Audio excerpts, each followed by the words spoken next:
flappers, snappers, spinners. The night grows darker. The grand finale draws near. A spectacular spectacle fit for all ages. Floods the Daytona skies. Hear it, see it, smell it, feel it. Get your fireworks. It is without a doubt one of the best weekends in racing. Daytona International Speedway hosting the Coke Zero 400. And you know, things have changed here and at Talladega this season. It's all about the two-car draft. It's still unpredictable. Anyone can win it, and it always goes right down to the wire.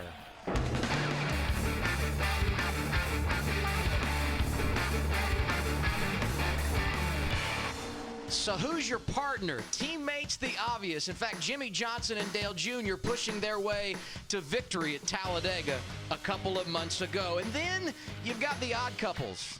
Guys like Ryan Newman, Denny Hamlin working together. What about David Gilliland and Tony Stewart? And then there's Trevor Bayne.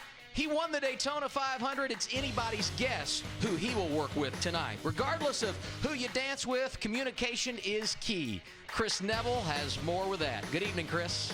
Yeah, Adam, radio communication has always been a big deal in NASCAR since the 80s, but it was typically driver, crew chief, and spotter talking to each other. But with the tandem draft, drivers realized that they needed to start talking to each other. So at the Daytona 500, we saw drivers tuning their radios in so they could talk to other cars on the racetrack. This weekend, we've seen it go a step further with the dials in the cars. Some as basic as just other car numbers, some a little bit nicer, showing the branded number of the car, the numbers we see on the doors.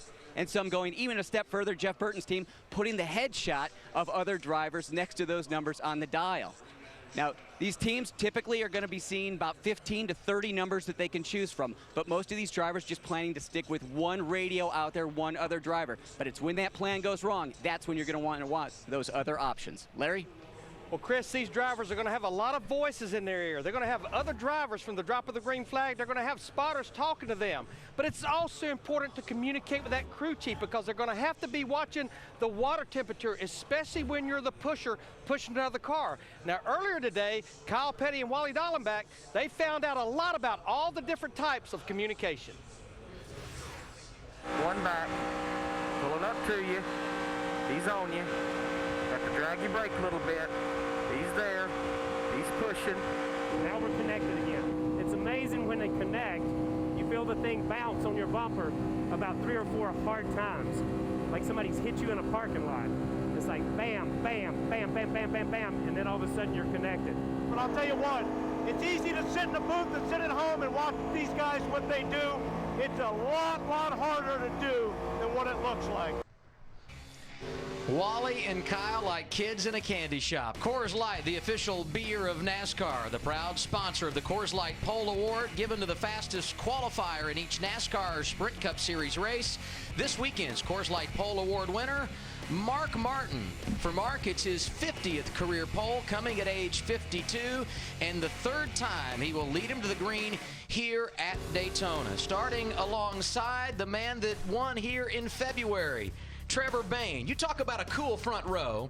You got Mark Martin at age 52 and Trevor Bayne, who turned 20 one day before the Great American Race. They're getting focused because it's about time to go racing. But before we can put them on track, you got to fire up the engines. As final preparations are made in the cockpit, we send it trackside for the most famous words in motorsports here at Daytona. Ladies and gentlemen, please welcome head football coach of the Florida State Seminoles, Jimbo Fisher, as he delivers the most famous words in motorsports. For Coke Zero, Florida State, and all the great college football rivalries everywhere, gentlemen, start your engines.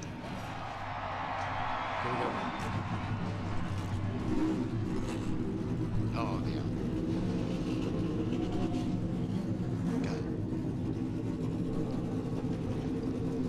The engines have fired and the fun is about to begin here at the Daytona International Speedway.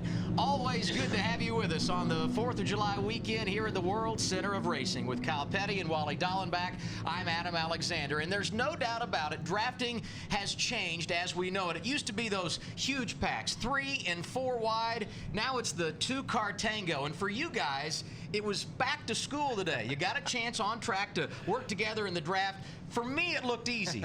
I'm guessing that's not the case, Wally. Although it was fun, and I had a great wingman with me, but I'll tell you something. We can sit up here and watch this, and we can talk about it. And even as Kyle and I have been drivers for a long time, I don't think either of us was prepared how insane it is to be in the back car when you're on this draft. You cannot see anything. It's like driving up to a garage door and just laying on the gas because you cannot see through the car. I couldn't see Kyle waving. It's a crazy way to race, Kyle. And I'll tell you, I'm glad we got to experience it because I think it's going to be a lot better for us to explain it tonight. Yeah, and I truly believe it will be a lot. I told somebody, it's like you say, it's like putting on blinders and then just following somebody around and letting them lead you because you don't have a clue where they're going to take you. The funny part is, this started probably in '09. We saw it at the end of the race with Carl Edwards and with Brad Keselowski when he was driving the '09 James Finch car. We saw it a lot during that day. But it's a combination of things that brought us to this point, I think. I think it's that race. I think it's the cooling systems and what we have. I think it's this car, the equal bumpers, the bumper on the front, the bumper on the rear, that are all in the same. And I also think that it's the smoothness of this racetrack. I could not believe. It's been two or 3 years since I've been here. Couldn't believe how smooth it was. You think there's a little extra energy up here tonight? I don't know if it's because we're at Daytona or the fact that you two got a chance to get behind the wheel of a race car earlier today. The magic about to be made. We are getting ready for the start of the Coke 0400 right here at the Daytona International Speedway. No idea.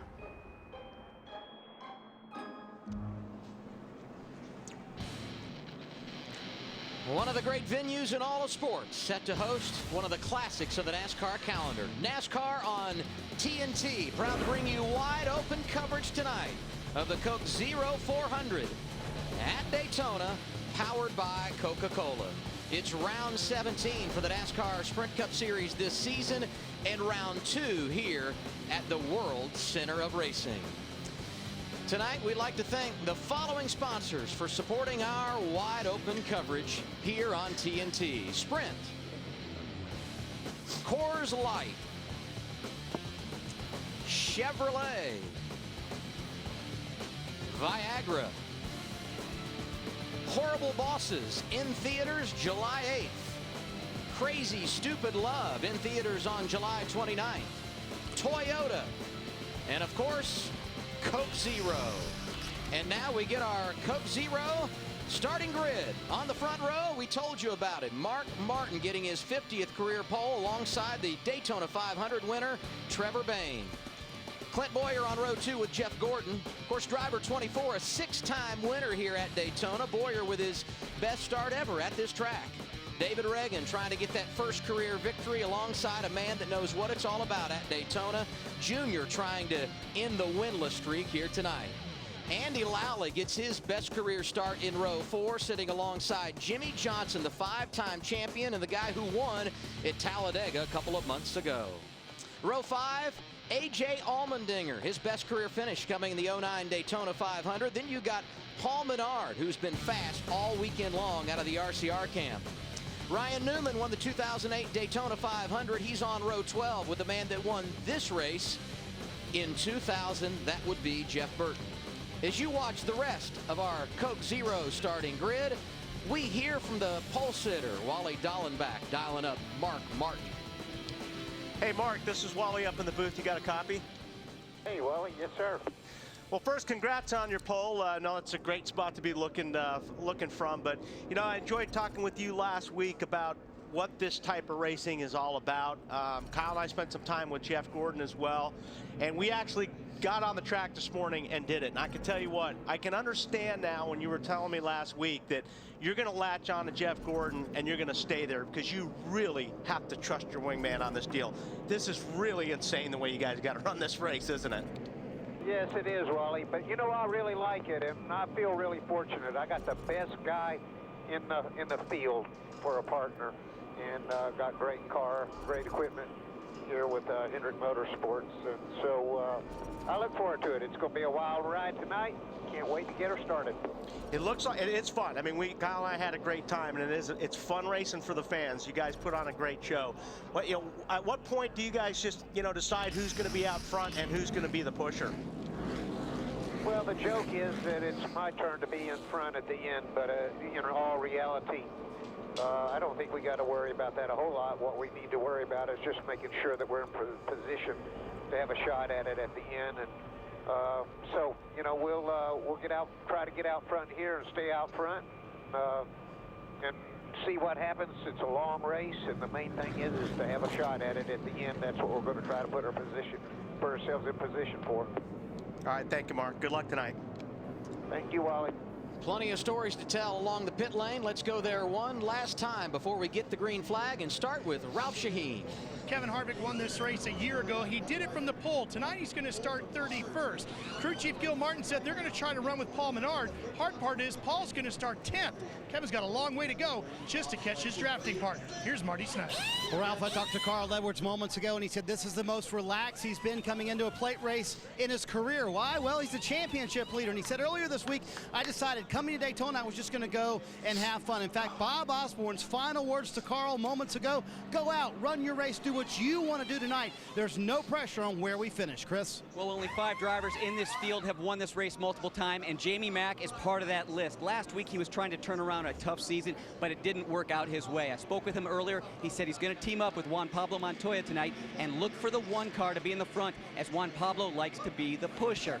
But this team also realizes you got to have other options on the table, and the main objective is get the 1 car to the front. Larry? Well, Chris, you heard Mark Martin say it. It's about a teammate. It's about a dance partner. But what if you're a single car team and you don't have a teammate? Well, you know what? Matt Yoakum is with a crew chief right now. He had a fast car in February, but to win that Daytona 500, he had to create teammates. And Larry Mack, it seemed like near the end, everyone wanted to work with a 21. And Donnie Wingo, you told your man Trevor Bayne last night, his mission, find somebody to have for a drafting partner.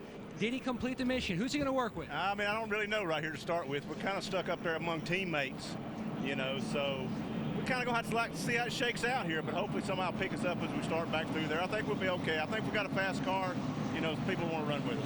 The radar's up. They're looking for a wingman, Adam. And I'm guessing when you've proven yourself like Trevor did here in February, the option's going to be wide open when this thing gets started. Yeah, kinda. And I think we've talked about it here enough. And you heard Mark. I loved your interview with Mark. Mark's like, yeah, we just sat on the pole. Thanks for noticing me, Wally. I'm just out here. We're going to have a good race. You know what I mean? But that's Mark. That is Mark Martin, and that's the way he's been his whole career. But that's Mark on the pace lap. Let's go back and listen about 15 laps from now. The pitch will go up a little bit. But, I think you look at it, these guys are all teamed up. You talk about the Childers cars teaming up, the Roush cars teaming up, the Hendrick cars teaming up. So who does that leave for Trevor Bayne? Last race down here, the 500, it was he and Jeff Gordon. He doesn't have that option this time. Jeff is saying, I'm with Mark. So he's going to find somebody that he's not run with before. Right. But the thing is, he's got a fast race car. And I don't care if you go to Daytona or Talladega, you may have no friends, but if you've got a fast race car, people are going to work with you before the night's over. Yeah, and I think people forget that speed-wise, he qualified 3rd for the Daytona 500. He was the 3rd fastest car on qualifying day. He could have just as easily been on the pole or the outside pole and been locked into the 500. Enter for your chance to win a trip to Ford Championship Weekend from Coke Zero. Text CCZ to 76060 or visit CokeZeroLap.com. Drivers have waited all day long to get ready to roll here tonight for 400 miles. A lot of anxiety throughout the day, and perhaps now the butterflies go away. As we close on the green, you see our race analysis. 160 laps making up the 400 miles, pit window 42 to 46 laps. And heading to the rear, Robbie Gordon with a driver change. Unapproved changes for Dave Blaney in the 36 and an engine change for Bobby Labonte in the 47. But right now, the focus at the front of the field. Mark Martin on the pole, joined on the front row by young sensation Trevor Bayne. Boyer and Gordon on row 2. Reagan and Earnhardt Jr. on row 3. Andy Lowley, the surprise, inside the top 10. Jimmy Johnson, A.J. Allmendinger, and Paul Menard rounding out those first 5 rows. It's been a long day for all 43 drivers, but the wait is over. It's time to go racing. Here at one of the great venues you'll find anywhere in sports, the green flag is waving and we are underway in the Coke Zero 400.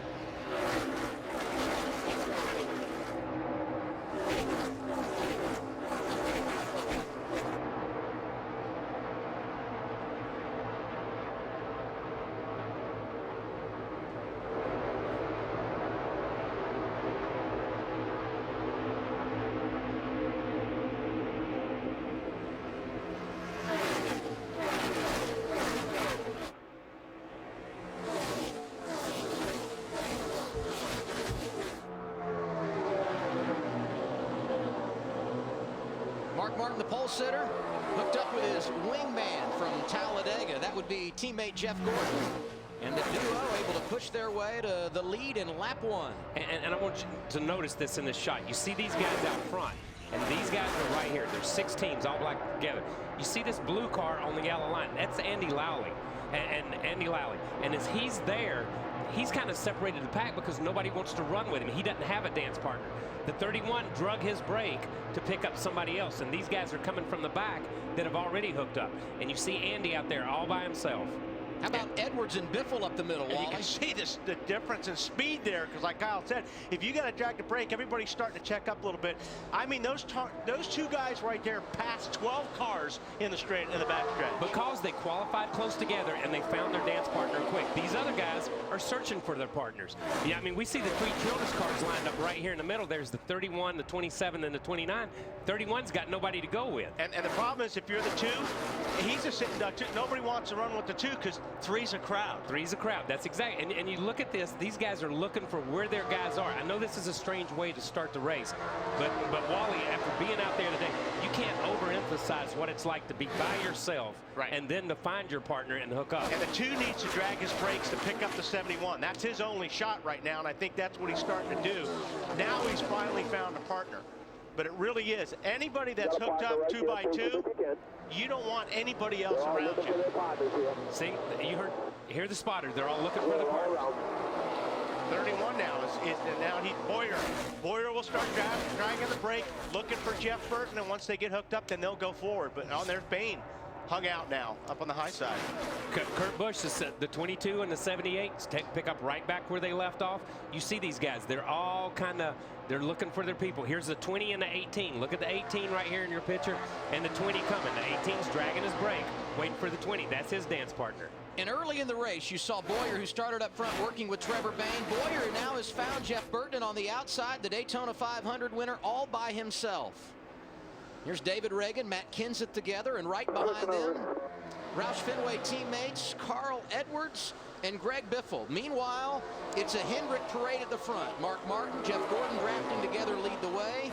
3rd and 4th, Dale Earnhardt Jr. and Jimmy Johnson. And we've got trouble. Bain around and into the wall. Hold on to it. Hold on to it. Hold the brake here. Hold the brake. Let it roll right there. Still outside. He had just hooked up with the 2 car. And I think you heard Trevor say the 2 car just turned us. Yeah. Let's just see what position they were in and where the cars were around them when this happened. Okay, see the 2 dumps down to the left? That's the worst thing you can do in this situation, right, KP? The very worst thing. I mean, Jeff Gordon said the same thing. He said if you're on the outside and you can really work the car from the outside, it stabilizes the car, just like we showed in the piece that Wally and I shot at. But see, he's to the left side. When you dump to the left, Jeff said, These cars get incredibly loose. When you get to the left and the car rotates in, it rotates off that left rear like that on the bumper, and they're not flat against each other anymore, and the 21 just takes off. One car's involved in it, probably the 47 car, because the one car's trying to get down off the racetrack too. So there's 3 or 4 cars that have damage, but the 21 is just... If you're going to take care of the guy in front of you, you've got to hang to the right. You can't drop down to the left, and that was just a situation where as soon as he went down to the left, he just hooked a 21. And Boyer got hit in the door right there, too. You saw as they came down, Burton was able to avoid it, but the 33 car has some damage. Big-time damage for Bain. Jamie McMurray on pit road as well, under caution, 5 laps in at Daytona. Yeah. NASCAR on TNT, back at the Daytona International Speedway. It is the Coke Zero 400 at Daytona, powered by Coca-Cola. An early caution involving the man who won here some 5 months ago. And this isn't going to be the first time. I mean, the last time. It's the first time, but it's not the last time. Watch the 2 car. He'll duck down a little bit. Just hooks the 21 to Trevor. There's nothing Trevor can do in that deal, except for hanging on. That's really too bad for the 21 car, because those guys have a very fast car. Yeah. On board with McMurray. Ooh, he got a lot more damage than I thought he did. Yeah. And then Bobby Labonte's just to the left side of the 1 car right there, trying to get up. You see the left front of right in front of Bobby's car right there. He got doored. And those 3 cars all made pit stops. In fact, here you see McMurray repairing the damage. Let's go back to this shot right here. I want you to look at this shot right here. See how the 2 cars to the left. Look at the other cars in the picture. The 9 car is to the right of his car. The 31 car is to the right of the 33 car in the left part of the screen. And you see all the cars have stepped out to the right, except for the 2 when they go into the corner. The 2 is to the left, and he's the only car that spins. And it's exactly what we explained, exactly what the drivers have talked about. You can't go in the corner on the inside of somebody, or you're going to knock the guy out. And that was a great photo, or a great shot there of the other guys all entering the corner the proper way. The 2 was just in the wrong place. Hanging on the right actually puts more downforce on the car in front of you, and you know, we saw the great piece in the wind tunnel and all that, but it's really strange how this stuff works now.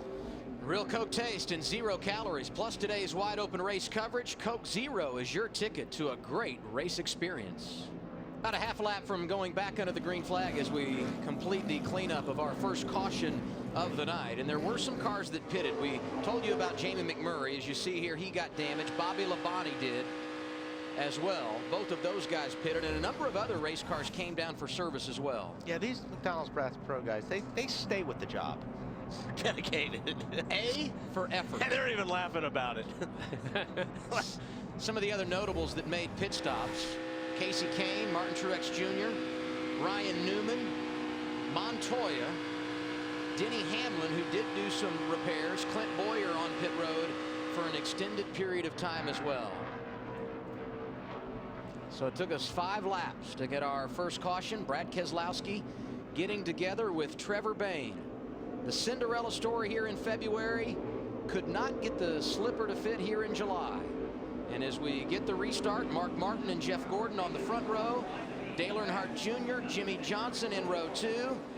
Teammates Reagan and Kenseth make up row 3. And you cannot leave your lane until you have crossed the start-finish line. The leader, Martin, choosing the outside lane on the restart.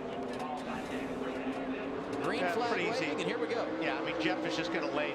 Well, I'm surprised. Usually I thought Jeff would just lay down and let Martin get in front of him as he does. You know, that's the easy way to do it when you got your guys up front. And that's what we saw all last night in the nationwide race. The guy on the inside lane would drag, the guy on the outside lane would come down. Just got to be careful. You don't do it before you get to the start-finish line. You see the 2 car looking for a partner, and right now that's the thing. You got a bunch of these guys. The guys up front, they're all happy with who they have. This pack right here is still trying to figure out who they're going to run with. And the reason those guys up front feel good, they didn't make pit stops, and they were all running together when the caution came out, so it was easy to find your partner on the restart. Well, yeah, and they're on team. There's a lot of them are teammates up there running right now. You've got, you know, Martin and Gordon, Earnhardt and Johnson, Reagan and Kenseth, Edwards and Biffle. All those guys are teammates, so pretty easy to work with your buddy here. Junior Nation going to be excited, Kyle, because right now Jimmy Johnson pushing the 88 instead of vice versa like what we saw at the end of the race at Talladega. Yeah, but remember, they don't give trophies for the 9th lap of the race. They're still celebrating in Junior Nation. They're still celebrating. Is somebody smoking a little bit, or what is that coming up off the racetrack? I think that's Speedy Drive. Speedy Drive. That's Speedy Drive. That's Speedy Drive from when the cars crashed and they went around. I wasn't paying attention to that. Mark Martin looks good early, Ralph. Well, you heard Mark Martin tell Wally on the radio communication at the beginning that everybody's been telling him it's his turn to win. Well, as far as Hendrick Motorsports is concerned, it is. Crew Chief Lance McGrew told me that on Wednesday of this week. They already had a conversation with Jeff Gordon. They want Jeff to push Mark Martin to victory tonight. No matter what happens, they want Jeff to take Mark to victory. Jeff is already set up for the chase. Mark is not. He needs the wins. Second place points are good enough for Jeff. You know, and one thing we're seeing a little bit, we talked to when we spent some time with Gordon and some of these guys, they were going to play around with seeing if they could do the 4-car draft. But I can tell you for what we experienced this morning, Kyle, it's bad enough being the 2nd car.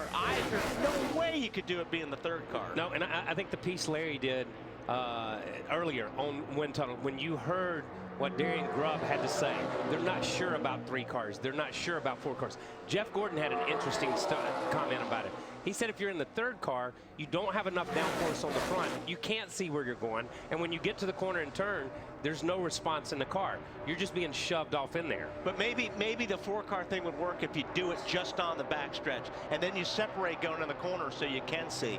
Maybe there's something there to pick up some speed like these guys are doing right here, right now. There's something there for them right now. You know, see how they spread? And I think they're experimenting. Yeah. You know, we watch these things, and I think, look, I'll be the first to admit, I made fun of this kind of racing in February. I looked at it and I'm thinking, what is this? After going out with you today and the stuff that we did, just the 10 or 12 laps that we did, and let's be honest, we didn't race. There's just 2 cars on the racetrack.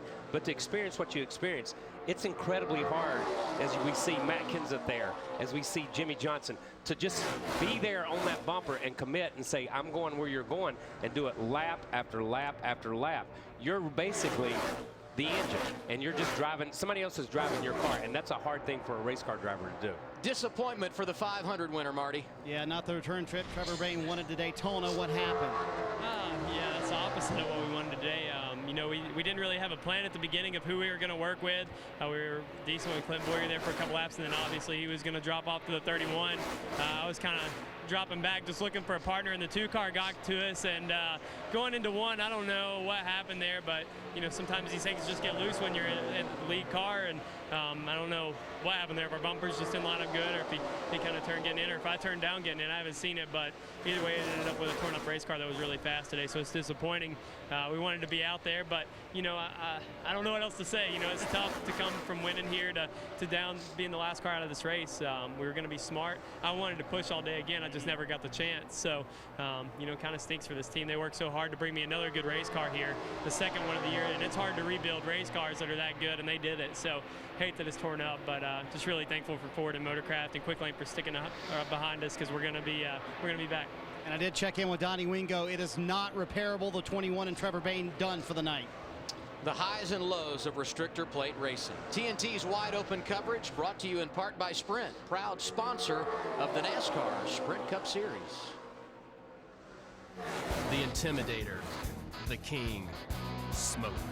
If you want to be a legendary NASCAR Sprint Cup Series driver, you'll need a good nickname. And while rookie Trevor Bayne isn't quite a legend yet, we can give him a head start in the nickname department.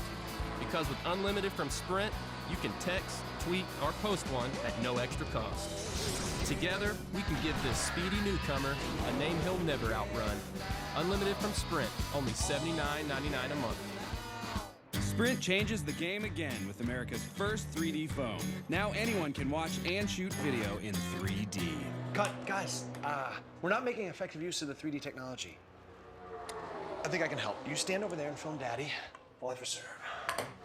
Oh, what was that? That was 3D gold. That's what that was.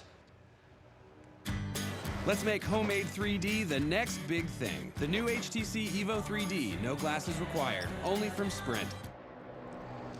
Can you say Mark Martin is the man?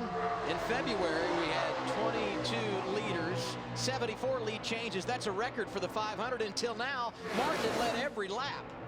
Dale Jr. on point as we come to the green flag at lap 16. 22 still right with you, Jimmy, looking inside there. Watch that 22 and 78 down there. You're still clear. That's a really good shot. And something else I don't know if we really touched on. How much that front car's got to drag the brakes, Kyle. You're not just out there flat on the gas going around this place. You're having to drag the brake so you don't lose the guy that's following you. And just as you say that, the 88 and the 48 lose that little gap temporarily, and those guys drive past him. You heard him kind of feather and drag that brake. You could hear Junior's in car, and that's what Junior has to do, and that's what these guys have to do. They're doing a great job, but there's that moment sometimes when that side draft goes by that you lose a little bit of them. We heard again in some of the conversations we've had, these guys actually get up close to each other and try to separate those two cars, and that's what we saw.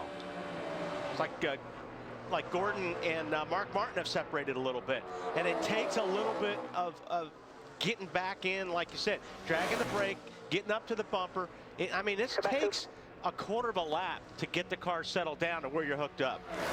You look at all the teammates drafting together. The man on the point right now, Kurt Busch, getting a shove from Regan Smith, and this not the first time we have seen this combination paying dividends. Larry? Yeah, I look at our top 16 drivers and I see a lot of teammates, but when I look at Kurt Busch in the 22 and Regan Smith in the 78, in the Gatorade Dual 150 qualifying race in February, Regan Smith pushed Kurt Busch in the 22 to the win. They worked together in the 500. They worked together at Talladega. When the track opened for practice on Thursday, Kurt Busch tried to work with his teammate Brad Keselowski in the 2, but later on in that practice, he was faster working with his wingman Regan Smith in that 78 car. There's a great shot on board of Regan's car. See, he's hanging to the right a little bit there. And see how that car moves around? Out the back. It's really hard. It's really hard to even keep your car steady. Mark Martin led 15 laps early. Kurt Busch has led a couple. And Dale Earnhardt Jr. has led a lap, and Carl Edwards feeling pretty good about himself as well in the outside lane. And I want to tell you something. This may be a coincidence, Kyle, but you tell me, word gets out if you turn somebody the wrong way. Yes, because fast. Keselowski is about to get lapped here in about 5 or 6 laps because and has nobody to dance with. Nobody to work with. And he was involved in that first wreck, and either the spotters have talked about it or something's happened, because as he dropped back through the pack, nobody picked him up. The 99 looks good out front, Marty. Yeah, Adam, this is very much by design. I talked to Carl, as I mentioned before the race. He said, I don't care if I come home with a wadded up car today. Our goal, get up to the front, lead a lap if we can. Then we're going to fall to the back. Carl Edwards has led 3 laps in his career at Daytona. He told me that's very much by design. He likes to get up front early and then fall to the back when he can. Ride there, race later, Adam. And we have got a nice mix at the front right now. You got Kurt Busch working with Regan Smith right behind Dale Jr., Jimmy Johnson. You see the Roush Fenway group on the outside. Here comes Gordon and Martin down low. This is what it's all about at Daytona. And the 18 and 20 of the Gibbs organization has joined the pack a little bit. They got separated right there as they went off into turn 1 as they came down the front stretch for whatever reason.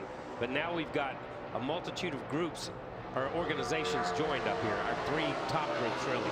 The only group we're really missing right here is the Children's organization. And don't forget, Joey Logano getting pushed around by Kyle Busch, won last night here in nationwide competition. So despite the fact those Gibbs cars started deep, they have pushed their way to the front. So much about keeping the car cool in the draft. Matt? 3rd and 4th in line, the Hendrick teammates Johnson and Earnhardt Jr. This is recent radio conversation about water temperature. Starting to get towards 60 on water temp. If you have to, just bail to the back of the tank, and I'll get back there with you. We'll get some air, at least or whatever we got to do. I'm pretty good. I've been kind of stalled out at 250 for right now. And one thing about these guys, they're trying to keep their car up near the front, but also with a safety cushion. In fact, at one point, Junior said, I'm already at half throttle, when Johnson said, do you want to drop back and run half throttle? Something we saw at Talladega as well. And it's not even so much the water temperature, it's just that pressure gauge. You know, 250, 260, 270 is all right in these cars. It's when it gets to that 33 pounds of PCI, if you blow that valve, that's when you're in trouble. Yeah, and I don't totally understand all that. Larry can speak to that a lot better on that. Larry, what's the pressure valve all about? Yeah, this is a pressurized water system. And when we first got down here in February, NASCAR did not mandate anything about it. These guys, they were not letting the system kick off to up in the mid-50 PSI. Well, after the Budweiser shootout, NASCAR said, you know what, we're going to do something to kind of deteriorate the fact that these guys can run tucked up behind another car. Whoa, trouble, Larry. 99 got turned. Stay high, stay high. Keep coming. Good job. Keep coming there. Thought he was going to stay off that one. He came in leading the points, and Carl Edwards goes around early here at Daytona. One victory this season. That 25-point advantage going to go away very quickly. See what happens here. He's got Biffle is right behind him, coming off of 4. Biffle got in the wall pretty hard there too, but I mean, Biffle it wasn't like he was in right.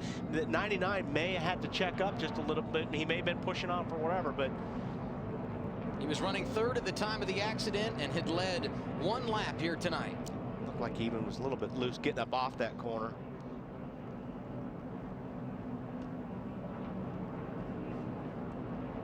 He hit the wall pretty hard though. It doesn't look like it's that hard, but look at the right rear there. A lot of damage. Now we ride on board with Regan Smith, looking back at Carl Edwards.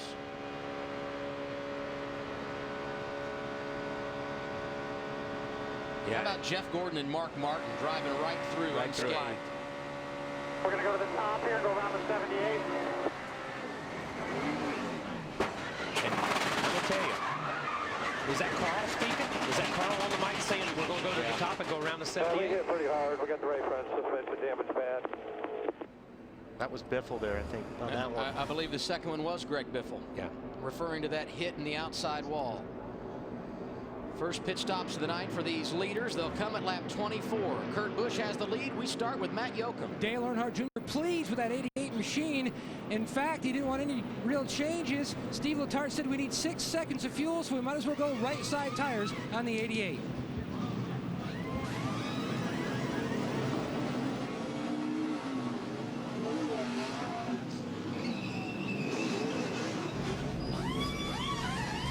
Chris on the 22 of Kurt Busch. And Kurt Busch saying the back end of the 22 moving around a little bit. They're going to drop the left side air pressure and also lower the track bar. Ralph? Regan Smith was a little tight in the 78, so they made a slight adjustment to the chassis, put 4 tires of fuel on him. He's back out, Adam. A number of these guys making their first stops of the night at lap 24. One more time you see it. The point leader into the wall early in the Coke Zero 400.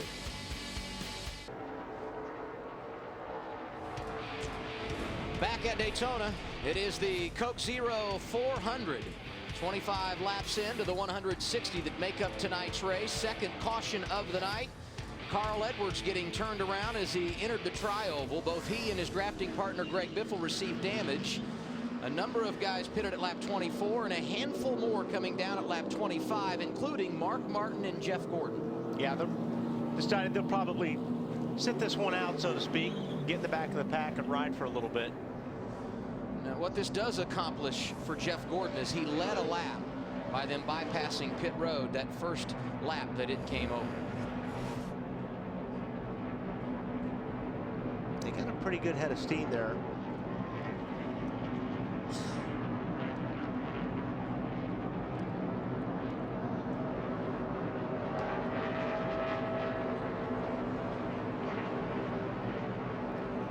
And I think a lot of that, sometimes when you're the lead car and you're telling your buddy what you're going to do, you don't give them enough time when you react. And it looked like, you know, Carl said, all right, let's go. I'm going to do this, and already did it. And Biffle got the message too late, and that's probably why he got turned. And then you get into the situation like we talked about earlier with the 2 and the 21 of Brad and with Trevor, where it looked like Brad was to the inside of Trevor as they pushed off into the corner. It just looked like that's where Brad wanted to be. This time, it almost looked like if we use the same scenario, that the 99 drove across the hood of the other and put Biffle in the wrong place on his rear, on the bumper of his car, which made him push from the left side. Kevin Harvick, last year's winner, the race leader, as we go back green, completing lap 26. Oh, there's a log jam right there with the 6 car and the 17.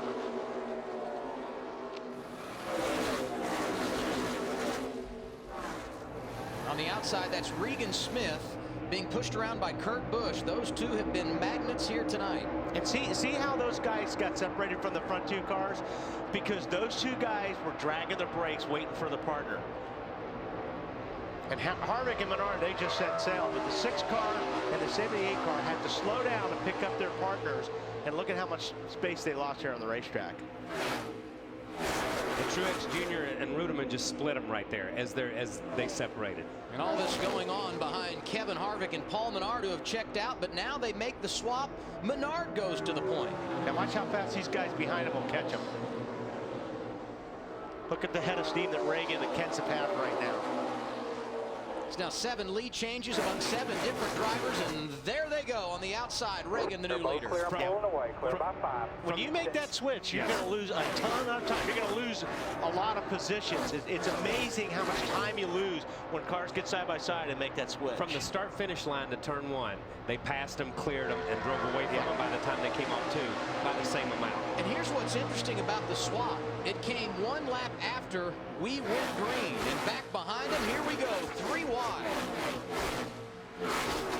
Andy Lally, the odd man out, trying to catch a little draft off the back of Logano, and now he slides in line behind Denny Hamlin at the bottom of the track. Yeah, those guys look like they got a pretty decent car tonight, but they can't get anybody to work with them. And a lot of it's got to do because Andy doesn't have the experience of this type of racetrack and racing. And you have to earn that trust and respect, and he just doesn't have that tonight. You know, he's a good driver. Exactly. But these guys just haven't raced with him enough to be able to trust him. And the amount of practice that we got here didn't give some of these guys an opportunity to go out and run with some people, too. There goes Regan Smith on the point. Kurt Busch pushing. Menard digging on the outside with help from Kevin Harvick. Toyota Racing Sponsorifier Round 4 contest is open. Go to toyotaracing.com to enter.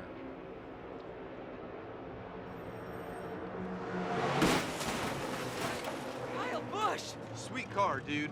Let's do this! Let's do this!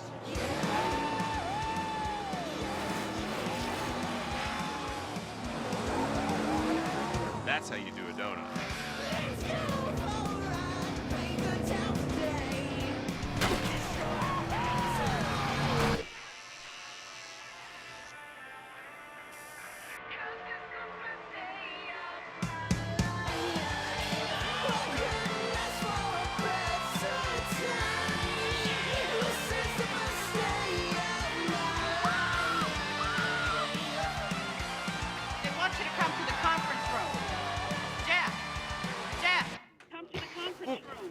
Okay. What would you do with your favorite driver? Enter your design at toyotaracing.com.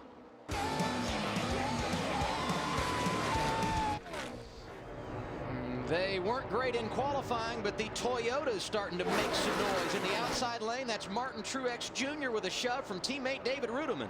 And I've kind of noticed that Kyle and Logano are having a hard time staying hooked up. You know, these guys are trying to run together, but it doesn't seem like the 20 car could just stay on the rear bumper of Kyle Busch. And they're going to have to get that figured out. See how they're separated right there? I've noticed it's been like that all night. How about this? 9 leaders, 9 lead changes tonight. We talk about the Toyotas right behind the MWR duo. You got the Red Bull drivers. That's Casey Kane in the 4, pulling around Brian Vickers. And that last lap by, the first official lap led by Martin Truex Jr., making it 10 lead changes among 10 different drivers.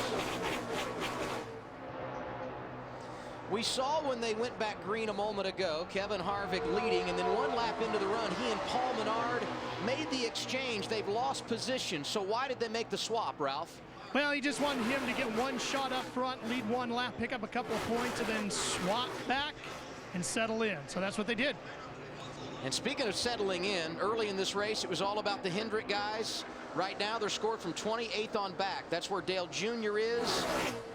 Johnson, Gordon, and Mark Martin right behind him. Yeah, but that's where they choose to be right now. Absolutely. Yeah, they're just kind of riding out things, putting some laps on the clock. Trust me, when they want to get to the front, they'll get there.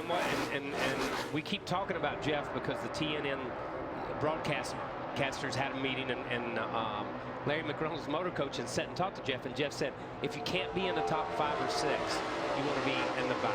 You want to be somewhere. You don't want to be in the middle, and that was his big thing. I don't want to get caught in that middle pack in any way, shape, or form. So once they came through their pit cycle, that's where they are.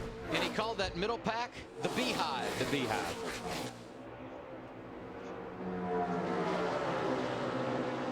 Be sure to log on to NASCAR.com/TNT Million. You can win $1 million if you pick the top 10 finishers in tonight's race in correct finishing order. Oh boy, you talk about doing it the hard way. It would be very difficult in tonight's race. They should give them $2 million if they can do it tonight. Think about that. Okay. Think about that. So we'll give the first $1 million, and then the second comes out of your pocket. Comes out of your pocket. You Comes got out of your salary there. Lap 40 to get your picks in or make changes. 33 laps into this one. 10 lead changes among 10 different drivers, and Martin Truex Jr. has led the last 3 circuits. Right now, Kevin Harvick, who won this race a year ago, running in the 15th position. We got him mic'd up this week, so let's go inside tracks with the defending race winner. Clint took off with a 21. I knew he would. That foursome ain't gonna work. If all 4 of them ain't trying to do it together, it ain't gonna work. Just pass them and go on. If they text you and want me to talk to him, I'll switch over to it. I just wasn't gonna scan it. They talk to their spotter too much. Type them, fuel only.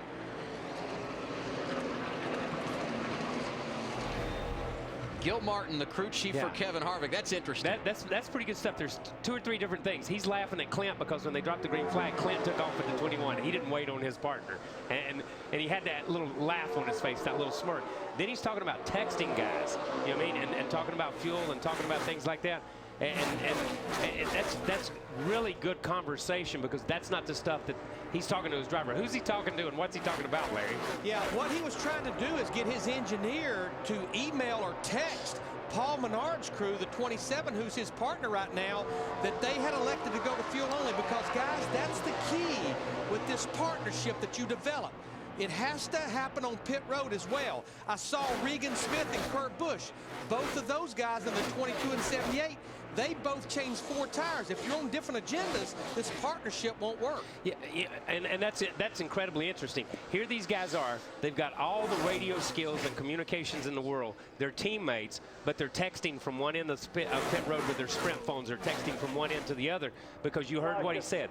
Those guys talk too much on the radio. He didn't want the other guys giving up his secrets and his strategy. He made the call for those 2 teams. That's exactly right, Kyle. Remember, you and I and Wally, we all did this with our race teams. You scan all the other teams, so if you do it by email or text message, other teams can't pick up on it by scanning your radio.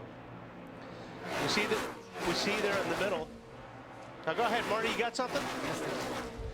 Well, guys, earlier, Joey Logano missed his pit stall. That's one thing that happened to him. That's why he's having trouble finding his teammate once again. But the Hendrick cars, Wally, you mentioned, very much by design. Alan Gustafson told me this morning they wanted to run up front for the first 20 laps if they could get connected. That clearly happened. And, in fact, they pitted on a different lap than everybody else. Everybody else came in on lap 23. All the Hendrick cars came down pit road lap 24. Very much on purpose. Jeff Gordon did lead 1 lap, but you will see them in the very back of the field. So Jeff Gordon Nation, Junior Nation, don't panic. That's the plan. They're in the back right now. You know, one thing I've noticed as well is you've got the 2 car got the lucky dog. And, you know, he turned the 21, and Biffle lost his partner, so all of a sudden there's some love there. Yeah, because they both need each other. Because they had to find somebody. You know, this is a forced relationship right now. If somebody else drops off. All good. 3 wide in front of us. I need a little checkup here. I need a little checkup. And that's great stuff right there. Yes, and I'm sure that's coming. Off by 1. Half on. Outside. Clear high. So switch it in front of you. Switch it in front of you. You need to go to the middle or high. That's because you can't see. That's all that information is coming in your helmet because you're relying on that other pair of eyes. That's really, really important here tonight. You know, and I'm going to say something here. And just out of our screen right there, just at the back part of this, the 29 and the 27 switch again. And they're the only group that I'm really seeing switching so far that are making solid switches coming through the corners and off the straightaways and stuff. One will lead for a while, then they'll switch. Everybody else is basically hooked up and run the first part of the race the way they were. And Carl Edwards, the point leader who spun, bringing out our second caution, back on track but 3 laps down. A sport as hot as NASCAR calls for a beer as cold as frost brewed Coors Light, the world's most refreshing beer. Scorching speeds, heated rivalries, hot laps, burning grills, boiling tempers, victory burnouts, and smoking hot trophy queens. A sport this hot calls for a beer this cold. Frost brewed Coors Light, the world's most refreshing beer and the official beer of NASCAR. David Reagan has taken over the race lead. He and Matt Kenseth pushed to the front. And here we go again. Another change. The Red Bull boys going to the front. That's Casey Kane getting a little push from his teammate Brian Vickers. And they went by those guys looked like they were shot out of a cannon. These two guys running in practice earlier with the 83 in front and with the 4 behind, they got into the corner and it was almost the same thing. They got into the corner way high and the 4 car jumped up into the wall in one of the first practices that we had and really scraped up the side. I'm not sure I don't think they went to a backup. I think they beat everything out, but he got into the wall pretty good in the first practice. And the only practice the weekend, heavy rain here on Thursday, gave teams only 45 minutes to work. But, you know, you look at the difference in the speed. You look at these guys going up on the high side right there, and you're thinking, how do these guys get all the speed? And all it is if you go in the corner and you lose your guide, you got to drag your brake a little bit if you're the front car. That's what's making these changes so much in position right now. And I know it looks like you run flat on the boards all around this place and you just leave it that way, but you don't. These guys are using 2 pedals in that car every single lap a lot, and one of them's the brake, one is the throttle. David Reagan led 5 laps, getting pushed by Matt Kenseth. Roll reversal. Reagan now pushing Matt on that inside lane, but this lap going to belong to Martin Truex Jr. He leads lap 42 of 160. Now we work lap 43, and you can see one of the odd pairings in the top 10. The 39 of Ryan Newman getting some drafting help from Denny Hamlin. And how about these guys? Landon Castle, Casey Mears inside the top 10. We know it's anybody's game at Daytona. Yeah, that's good to see these guys running up front. I really have to say thanks for those guys letting us use their cars. Casey and the Geico team, they were, he and obviously Andy Lally and the Interstate Moving team, that group, man, did a great job for us. Landon Castle in that 51 car didn't practice here on Thursday because of a sponsor obligation. I think he's figured out quite nicely. He and Mears working great together. And you know what? I thought about that when they said that may be one of the strangest things I've ever heard. Okay, you sponsor my race car, but I'm not going to the racetrack to practice. I need to go make an appearance for you. You know what I mean? And that's kind of what it was for Landon. The sponsors and the group that they use to the teachers thing. And I don't know what it is. I don't have the paper right here because I never have any paper, but that I'm just faking it up here. But that he had to go to Chicago, and you get 1 practice down here, and he missed it because he's got a sponsor obligation. Can you imagine your sponsor saying, hey, I want you to come do this. Don't worry about the race car. You know what I mean? I want you to come do this. How about the security benefit? Thank a teacher, Chevrolet. Matt Kenseth, the new race leader. And early on, it was that 22 bunch that led laps, getting drafting help from Regan Smith. Let's get an update there with Chris. Yeah, Adam, I was paying attention to these 2 drivers for about the past 25 laps, and it's interesting to see how they communicate when one is on point. When Kurt Busch is leading, he's really pretty quiet on the radio, not telling Regan too much and just relying on his spotter, Chris Osborne. But once Regan is out front, he's really telling Kurt exactly where he's going as they're trying to work their way through traffic. In about the past 10 laps, we've seen these 2 switch spots because as soon as their water temperature gets up to about 260, that's when they've decided, okay, guys, let's move positions here and try and cool the cars down. And that's the thing. You got to do everything almost in slow motion. And you see these guys are giving each other. They're giving each other a lot of space on the racetrack as far as both pairs. One outside. One outside. Talk to him, Regan. We're clear right now. All clear. Both all clear.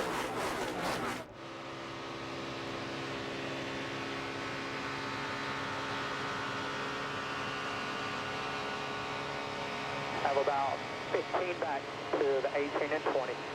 All clear.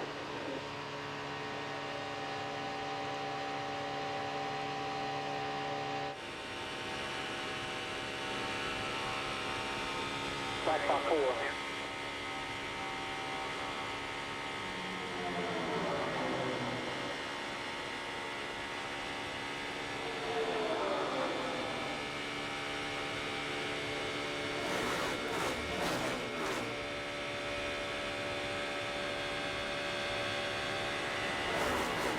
About 6 at the back, Martin, all yours. Bottom of these guys here.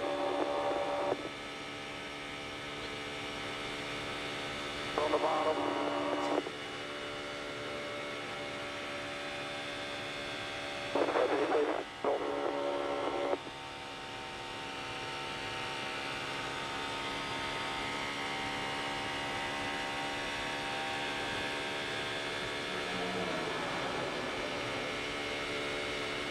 A pretty good run here, as long as we go to the middle.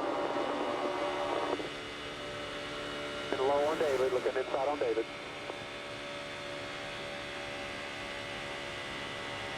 Side on David, 13 and 51.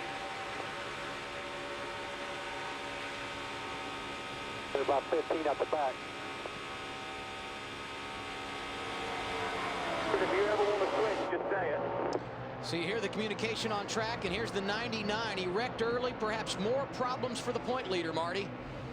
Well, Adam, he's going to come here and shut the car off. Carl has been driving the last 15 laps or so without a crush panel on the right rear of the car. And now we got and trouble. actually physically got sick inside the car, and there's caution on the track, Adam. Now, Dave Blaney into the wall. Guy led 21 laps at Talladega.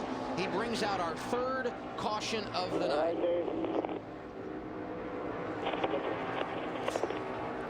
And guys, just to finish up, Carl Edwards will stay inside the car. He asked Bob Osborne to actually physically hose down the inside of the car. Bob Osborne said, we will not do that, but we will clean the inside of the car for you. Carl will stay in. He asked for some ice bags, also some water. But Wally and Kyle, you can imagine driving without that crush panel for 15 laps. Carl really not feeling well inside that car. Yeah. Go ahead. No, exactly. And I think if we go back and we can see the shot of Carl coming down pit road, as he came down pit road to his pits. Right here, you see the flame. Look at the flame right there as he's coming in, he's cutting the thing off. That's where the tailpipe is. That's the raw fuel burning as he's cut it off.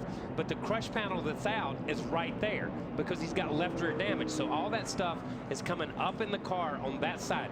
The exhaust comes out as slick as these cars are now. The exhaust has no place to go, but almost back into the wheel well. Yeah. Then it's being sucked back into the car. So Carl is breathing nothing but the fumes that come out of the engine. And even though he's only been out there the last 15 or 20 laps since his accident, that gets in your bloodstream and goes to your head really, really quick. Not to mention the heat. Yeah, the heat. All that heat is coming in. So you're getting blasted by the heat and all those fumes. And yeah, you don't last long when you're in that situation. Carl brought out our second caution of the night, and it's Dave Blaney bringing out our third, as you see the replay here. Couldn't really tell from that angle what, obviously he was with somebody there, so he obviously got hooked because there's nobody else around him.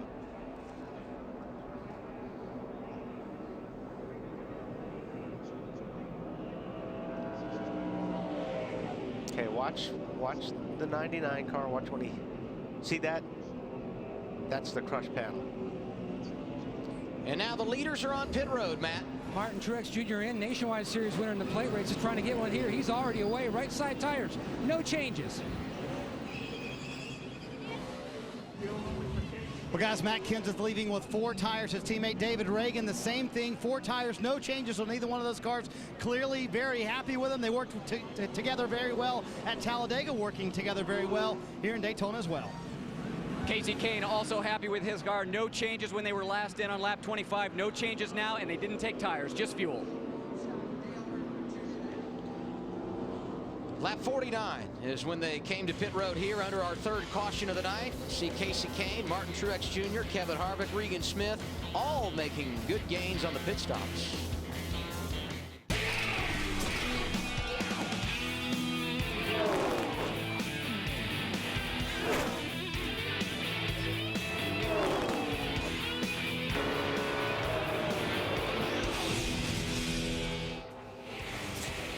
Of 160 laps complete in the Coke 0400 at Daytona, powered by Coca-Cola.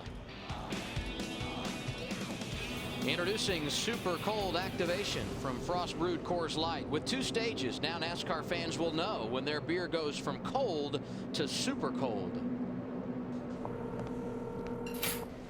Hi. Hon, we still on for dinner? Oh, I can't. You know I've got the bar exam. Well, good luck. Thank you. Okay, one more time. This bar means Coors Light is cold, and this bar, the Coors Light is super cold? Congrats, you just passed the bar exam. Introducing new super cold activation from Coors Light. With 2 stages, you'll know when your beer goes from cold to super cold. So you're a lawyer? Huh? No. Frost Brewed Coors Light, the world's most refreshing beer. We told you about the issues for Carl Edwards a moment ago. He wrecked early. He's now in the 39th position, 7 laps down. And for more on the situation in the 99 camp, we go down to our Toyota Torque Car and our crew chief, Larry McReynolds. Well, Adam, let me explain what a crush panel is. It's a panel right here. They're on all 4 corners. Now I'm at the left rear of our Torque Car, and what it does, it seals all the firewall area off to the body where none of the dirty air will get in there into the driver. What the 99 team is doing, they're taking X-Flex and they're trying to put it to seal all this area up right here. Now let me tell you that one other thing that Carl Edwards is faced with, most of the drivers run a cool box that pumps fresh air in their helmet. It's my understanding Carl Edwards does not run a cool box. One of the things that a cool box has is a carbon monoxide filter. So if you don't have the cool box, you don't have this carbon monoxide filter. They've got their work cut out for them. But you know, right, Larry, I mean, they can try to fix that, but it's a Band-Aid. It's not going to completely keep all that stuff out. That's the downside, right?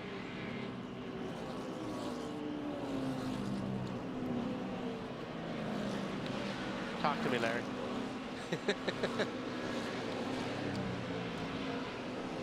Yeah, it's going to be a challenge because you've got so much air that's blowing around out here, and as you can see, this X-Flex, it's very flexible. So anything they put in there, it's going to probably come back out. Right. And then the big issue is we have a long way to go in this race. Yep. I swear, I thought Larry had carbon monoxide poison in there. I wasn't sure what happened. I lost my man there. Travis Quapple, Jimmy Johnson, Terry Labonte yet to pit in this caution. They're out front. Gil Martin in Inside Tracks. He's the crew chief for Kevin Harvick. We appreciate that group letting us mic him up here tonight. And when we put the green flag back in the air, we will complete 53 of 160 laps here tonight. Everyone pitted under caution. Told you about Kane and Truex out front, Regan Smith, Kevin Harvick, David Ruderman, the top 5. And some of these guys are split up a little bit, so it should be interesting the way they restart this, how they kind of swap around and look for their buddies here.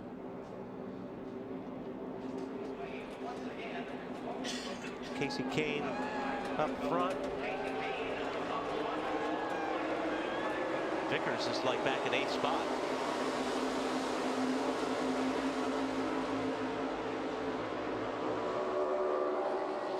This may be the most old-fashioned start we've seen in a long time, with everybody just on their own looking for somebody. You got he's out there out front, sitting duck right now. And these guys will probably blow by him because Vickers is so far, Vickers is right there in the middle. He's trying to get to him.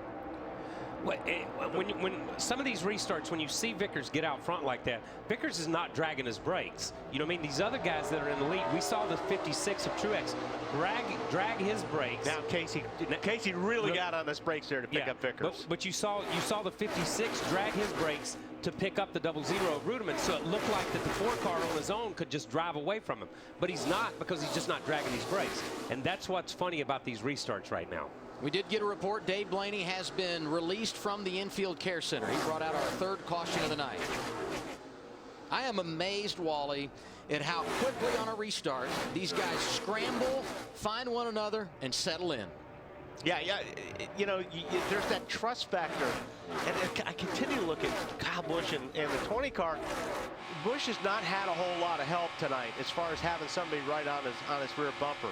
But it really is in this kind of racing, it's really the trust factor. You want to get with somebody that you really are comfortable with running, because this type of racing is so different than anything else they do the rest of the year other than, you know, Talladega. And let's be honest, as we see Tony wait on David Gilliland here, let's be honest, this is their third race like this. They ran the Daytona 500. They showed up and ran the Daytona 500 unlike anything that anybody had ever seen in stock car racing.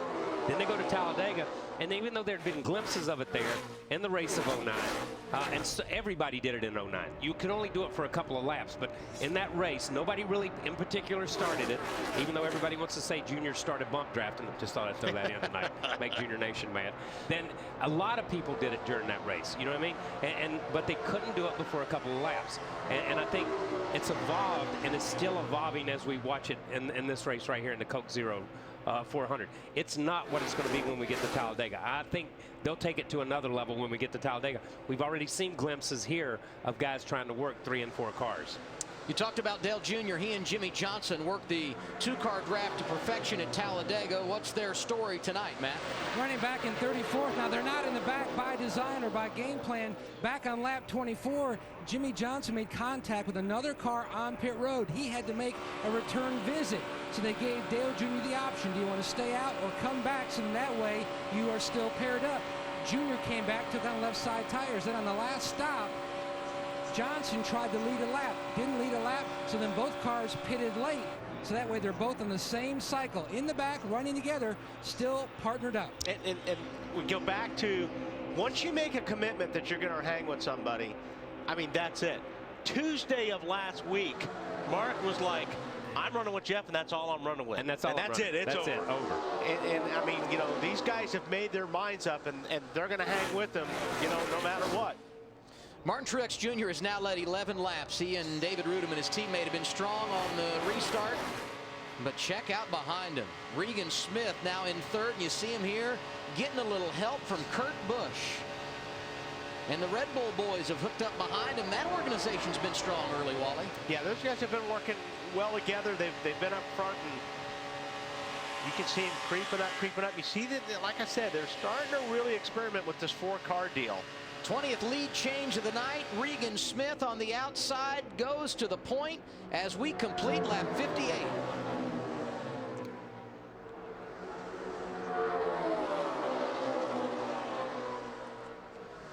You can watch the 2011 Chevy Silverado HD go head-to-head with the competition. See more at Chevy.com/HD to HD.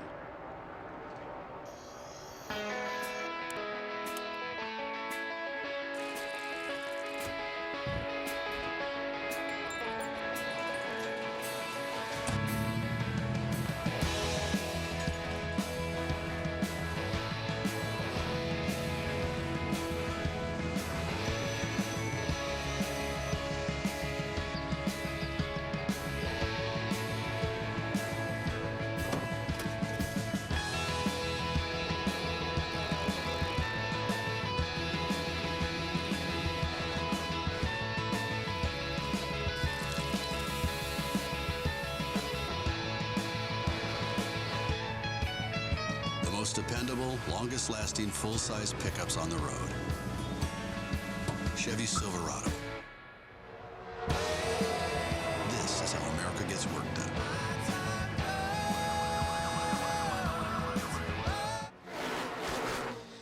You don't miss anything with wide open coverage here on TNT. Matt Kenseth, David Reagan looking good together. You see that tandem of Regan Smith and Kurt Busch. They have now dropped back to the third pairing and sandwiched in between the Red Bull guys. Yeah, and as we watch this, I just want to, we run 60 laps in this race. And we've got Mark Martin in 24th and Jeff Gordon in 25th. They're back there with Jamie McMurray and Bobby Labonte, who's both been in accidents. We've got Earnhardt Jr. and Johnson and Ambrose and Allmendinger and Boyer and Burton and Newman and Helen and these guys back there. don't forget those people. Okay, don't forget them. They're riding back there. Just because you're not seeing them on your TV screen, do not forget those cars, because they'll be back up here at the end of the race. I'll guarantee you the guys up front now haven't forgotten about them, Marty. Yeah, they're having a lot of fun, and we shouldn't be surprised David Reagan is up front, Adam. Remember, he almost won the Daytona 500, leading on the last restart, got penalized on that restart. Here's a sneak peek into a conversation with his teammate, Matt Kenseth. I guess we'll just stay with that, run toward the front. If you see something you don't like or whatever and you want to go to the back, just let me know and we'll do that. So we're also just wait for you here again. We'll get going.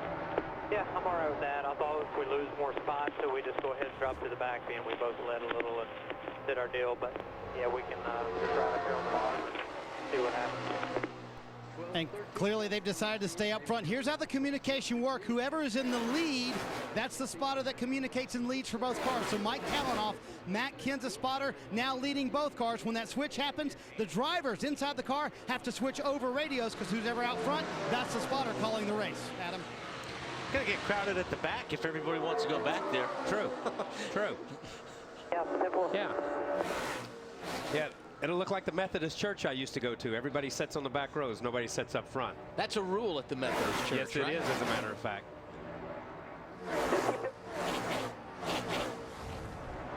Continue to watch middle of your screen. That's Paul Menard in that bright yellow car, getting drafting help from Kevin Harvick.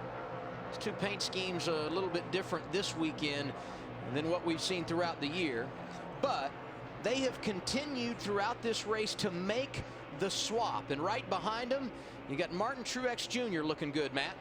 And Truex telling his teammate David Ruderman, almost like an air traffic controller, what the other guys are doing in front of him and what he is going to do, so that way he doesn't catch Ruderman off guard. What they learned at Daytona back in February and Talladega in the spring is that the 56 car much better out front with the 00 pushing. That's the game plan. They're going to try to keep Martin out front as much as possible.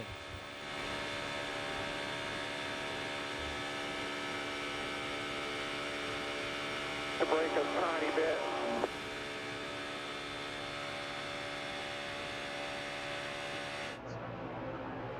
Little break up at the front. The Red Bull guys, as we said, have looked good, and there they go. Casey Kane and Brian Vickers pushing their way to the point. 22nd lead change of the night, and they got company behind them, Larry. Yeah, I think the reason we're seeing Paul Menard in the 27, Kevin Harvick in the 29, teammates for Richard Childress Racing, they continue to make the swap. If you go back to the Daytona 500, 3 of the Earnhardt Childress Racing engines had issues because of overheating.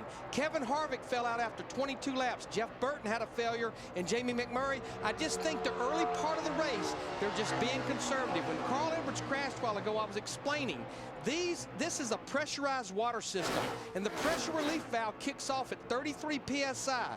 If you get up there and you kick the water out, your day is pretty much done. So you have to watch the water pressure even more so than the water temperature. And right on cue, Paul Menard leads that lap. 23 lead changes now. Enter for your chance to win a trip to Ford Championship Weekend from Coke Zero. Text CCZ to 76060 or visit CokeZeroLap.com.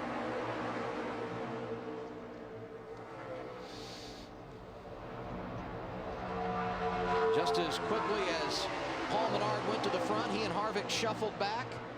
Casey Kane able to grab the race lead. Right behind him, the Toyotas from Michael Waltrip Racing. I think you've got to spend about 100 to 105 laps of this deal figuring out how to time this thing. Yes. Because if you saw Talladega, there's a couple. Yeah. They got out front. Mark and I guess it was Gordon got out way out front on the white flag, and they were just sitting ducks when they got back to now. And the start finish line is a lot further down at Talladega than here. But this is all about when I can do it and how early or how late I can get away doing it. Yeah, and this is a bigger pack than we saw last night during the Nationwide. But think about with 3 or 4 laps to go, the 7 car of Danica Patrick and the 88 of Eric Almirola. Those guys got way out front, and you're thinking, All right, if what Jeff said and what these other drivers say is true, those guys are setting double. And sure enough, with 2 to go, they were 8th and 9th. Yeah.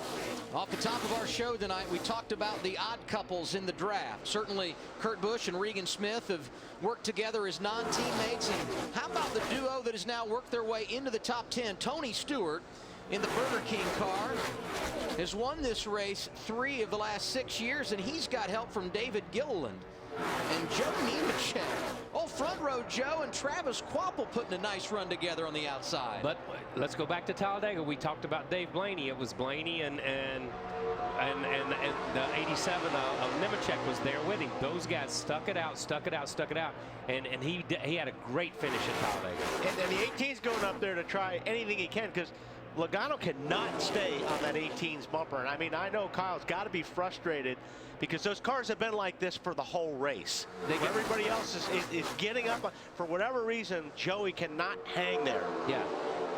What's the story on the 20, Marty? Well, it's actually by design, believe it or not, Wally. They're trying to be conservative with the 20 engine. Talked to Greg Cipodelli about that, and he said what they're trying to do is lay back a little bit. As long as they can stay up with that draft, they're okay. You'll see Kyle right now. He's on the radio saying, I'm dragging the brake, trying to get back to Joey. So by design, to be conservative with the engine, they'll race together when they have to, Matt.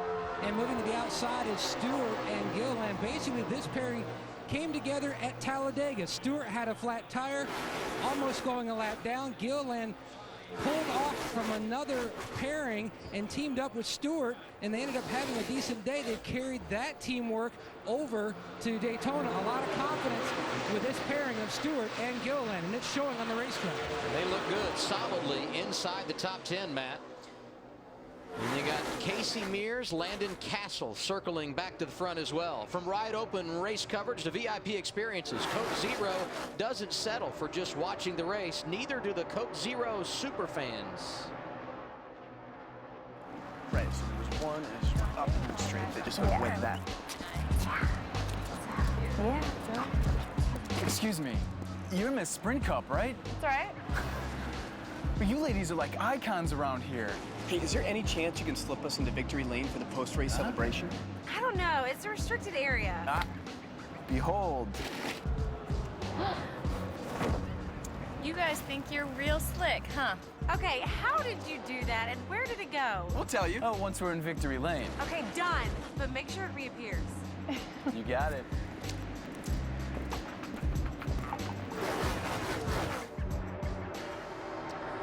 We've now got our 15th different leader of the night. Talked about Smoke and David Gilliland working together, and they have worked it to perfection right now. And one thing we haven't... Low on you, looking low. 2 wide bottom there, inside, 2 wide bottom, inside. One thing we haven't seen yet, I'm sure we'll see towards the end of the race, there's a way you could separate 2 guys. Is that you could side draft. Like if the 14 at Kvapil would move down on Truex and Rudiman and then pull back up, it actually pulls the inside car away from the car that's following. Yeah, the side draft actually separates the cars, and that's what Jeff and some of these other drivers have talked about, is learning the nuances of this type. And that's why, as we said earlier, that's why Daytona was different than Talladega, and Talladega is different than this race as far as how the drivers approach the race and how they drive it. But you'll see them, I think, as it gets towards the end of the race, you'll see that happen. How many people do you think? Outside, David, still outside. Had David Gilliland, Casey Mears, and Landon Castle in their TNT $1 Million Fan Challenge top 10. Not many, but they have been solid early this evening. And this doesn't surprise me at all with the 14 car Stewart. I mean, we've seen this 100 times with him. He'll be not even in the race, and then all of a sudden he works his way up to the front slowly but surely, and has an awfully strong car right now. Still outside, outside. Looking bottom now, both sides, both sides. Ford got on the bottom. Both sides.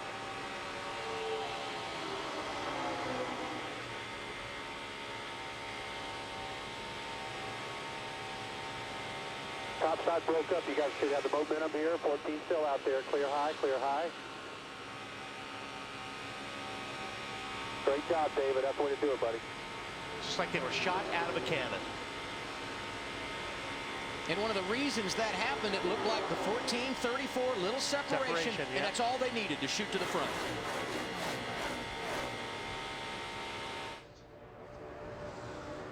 So you like riding on board and listening to what these guys are saying? We got some great stuff planned for you next week. Our second consecutive race in prime time, first ever at the Kentucky Speedway. It's NASCAR Sprint Cup Series racing from Kentucky, presented by KFC. We're on the air with Countdown to Green, delivered by Pizza Hut at 6:30. And look at this, Brian Vickers helping his teammate Casey Kane on the outside. Going to be our 27th lead change of the night. You know, and I'm going to tell you something. It's good to see the 4 and the 83, Casey and Vickers, run out front. Lots been made of the Red Bull situation over the last few weeks. When you go back to Jay Fry and those guys looking for investors, and Toyota stepped up and said, you know, these are good cars. The numbers in the wind tunnel, what they are, they're good cars. These guys just need some financial backing to keep this thing going, and maybe this is, we saw it with Blaney. Hey, somebody's watching at home, some company somewhere, maybe they'll step in and help Jay and those guys. A victory would help, Chris. Casey Kane leading his 10th lap of the night, and that's significant because in his last 15 starts here at Daytona, he's only led a combined 9 laps. But I talked to Ryan Pemberton, crew chief on the 83 earlier, and he said most likely tonight you'd see the 83 being pushed by the 4. And the reason that they were going to do that is because Brian Vickers being a little bit more talkative on the radio bit. That hasn't been the way it's been for about the past 10 laps. But even Brian Vickers, very talkative in that pushing position, telling Casey Kane exactly where he wants to be on the racetrack. Did I mention I set that 13 car up? Yes, you did today. I saw Wally Dallenbach set up the 13 car with Booty Barker. Not really, job. But Great job. Great job by that team, man. Mears, our 16th different leader tonight.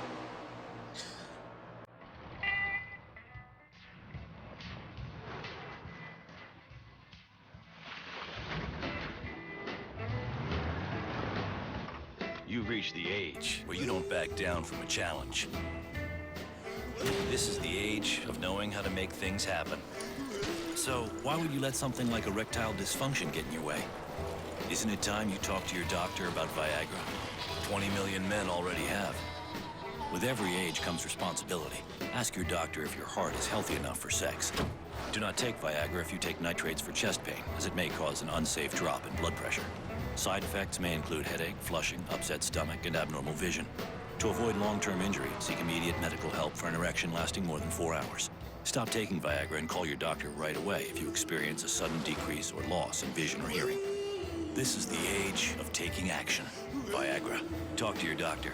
See if America's most prescribed ED treatment is right for you. In the it's anybody's game category, Joe Nemechek on point with Travis Kvapil pushing him from behind. Joe up front. Yeah, you know, Joe's always run good on the super speedways. He's always had good stuff here at Daytona. 3 laps from halfway and some unusual drivers out front, Larry. I mean, it is so good to see Joe Nemechek in that 87 car out front. You know, Joe really works hard to get sponsorship. But when he don't get sponsorship, he has to be a start and park, but he has the sponsorship of Extends on that car. He's up there battling for the lead, and he's working with a brand new crew chief. He lost his crew chief this week. Steve Gray took over, so pretty impressive for Joe Nemechek in this 87 team. And pretty impressive from a man, Larry McReynolds, who in the pre-race said, expect the unexpected. You don't know. You can't pick. There's 43 guys that can put themselves in the right place at the right time to win this race. And I think Joe Nemechek, Casey Mears, Landon, all these guys that are up there running up front right now, they're proving that. Big upset here in February when Trevor Bayne won the Daytona 500, and we have seen some guys at the front tonight that you don't normally see there. Wally, we talked a lot tonight about Kyle Busch and Joey Logano and their inability to hook up. Looks like they've got it solved a little bit. Well, I mean, you know, if Marty said it was by design, you got to go with what Marty says. I mean, I got to tell you, their cars are awfully strong if that was by design, to be able to hang up there and not be locked in. So if that is the case and these guys decide to lock up, then what, everybody better watch out because they're going to be very fast. Denny Hamlin, the 3rd driver in the Joe Gibbs Racing camp, been drafting with Ryan Newman. Those 2 drivers 26th and 27th respectively right now. What's the latest on the JGR group at the front, Marty? Well, Greg Zipadelli's point, Wally, is that when you run these engines so hot, it just really puts a strain on the engine you don't need to do if you can avoid it. So if the guy in front of you is willing to drag the brake and catch you, let you cool off that engine, and then run together like they are right now and going to go get the lead, then when you need to, then it'll work out. So that's the point. Save the engine while you can. But if you'll notice also, the plan is that the 20 car has been behind the 18 the entire night. That's the second part of the plan. We'll stay behind you all night long and push you, but you got to let us cool the engine somehow. Yeah, but what I'm trying to explain, what I'm trying to say, Marty, is that those cars are strong enough that you don't have to be hooked up with a lot of these other guys. In order for them to go this fast, they need to be leaning on each other. So if they can run like that, and then once they get hooked up, I think they're going to go right to the front. So yeah, if they have that ability, if those cars are that strong without having to be in the draft as tight as some of these other guys, they're going to be tough. Just past halfway. Casey Kane, Brian Vickers, 1-2. 30 lead changes among 17 drivers. We only had 17 different drivers out front in the 500-mile Daytona 500. And I believe you set that car up, KP, because I saw you driving that 71 car this morning. I was just riding around in that car. Look, there's a lot of people in Twitterville and watching TV that would say I never knew how to set up a car. And I'd have to agree with them on a lot of cases. But it's good to see these guys up front as well. There's another team that's looking. There's a lot of teams looking for sponsors out there. But it's good to see some of these guys running up front and you know, showing what they can do. Yeah, Kevin's team and you know, with Andy Lally and, you know, Doug Reichert, those guys, they put together a good, strong group of people. And that's Terry Labonte in the 32 right there. You want to hook up with somebody that you can really trust. They don't come any better than Terry Labonte. Labonte making his 75th restrictor plate start here tonight. So I guess in a way we shouldn't be surprised, because in this kind of racing, experience does pay dividends. Absolutely. And if Andy Lally wants to learn something, here's a guy that's willing to, you know, say, hey, go ahead and follow me around. Terry Labonte is one of the smoothest, heady drivers I've ever raced against, and this is great for Andy Lally because he's learning a ton. And I love the color of that 71 car, because as he peeks his nose out, you can see some of the grease on the front end. A lot of lubrication on these bumpers to make it easy to slide in and out when you need to, Wally. Yeah, it's amazing they haven't worn holes through these things by this time of the race. How about this? Kyle Busch, the only driver in the top 10 that has a victory in 2011. Here's a look at the new comedy, Horrible Bosses. Show your boss who's boss, in theaters July 8th. Casey Kane continuing to roll out front here at Daytona. 84 of 160 laps complete. Early in this race, if you weren't with us, Daytona 500 winner Trevor Bayne crashed out. One of those involved in the accident, Jamie McMurray.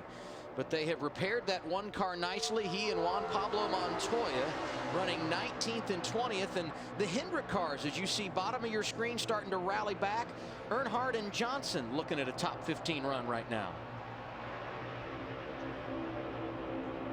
It's all about pace. And when we talked to Jeff Gordon yesterday, Wally, he said you got to know when's the right time to push the go button. Pace and patience. Last time these guys were on pit road, under caution around 49 or 50. When are we going to see them again, Larry? Well, Adam, by my calculations, we just completed lap 85. Somewhere between lap 90 and 94, 95, I think we'll have green flag pit stops. It'll be the first green flag stops of the night.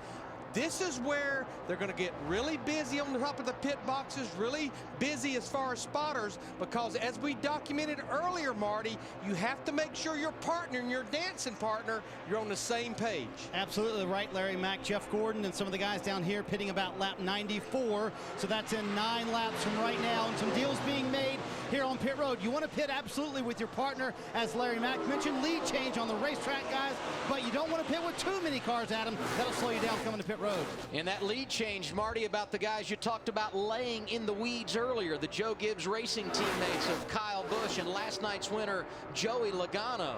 17th leader of the night is Kyle Busch, 31 lead changes. You want a Toyota? We got it. How about the Gibbs guys on the outside, the Red Bull guys on the inside, Casey Mears right there driving a Toyota. Who's been kind of quiet. Paul Menard and Kevin Harvick, but they've been right there where they needed to be. Yeah, they are just sitting there, and it just seems like they can do whatever they want to do. If they want to go up front, they go up front. They make the swap. I mean, those two are probably the sneakiest in that bunch right there. Yeah, and I believe that, because a minute ago when I was going back through from 23rd or 24th, and we were talking about Denny Hamlin and Newman and Burton and Boyer and all those guys, their names were right there with them, Menard and Harvick. And now they've driven from there back to being the top 5 or 10.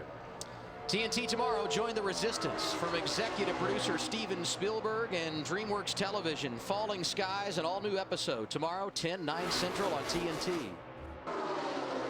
Yeah, this is where it gets a little bit tricky, because I've been watching the 27 of Menard and Harvick, and I think those guys can get to the front. They don't have anywhere to go.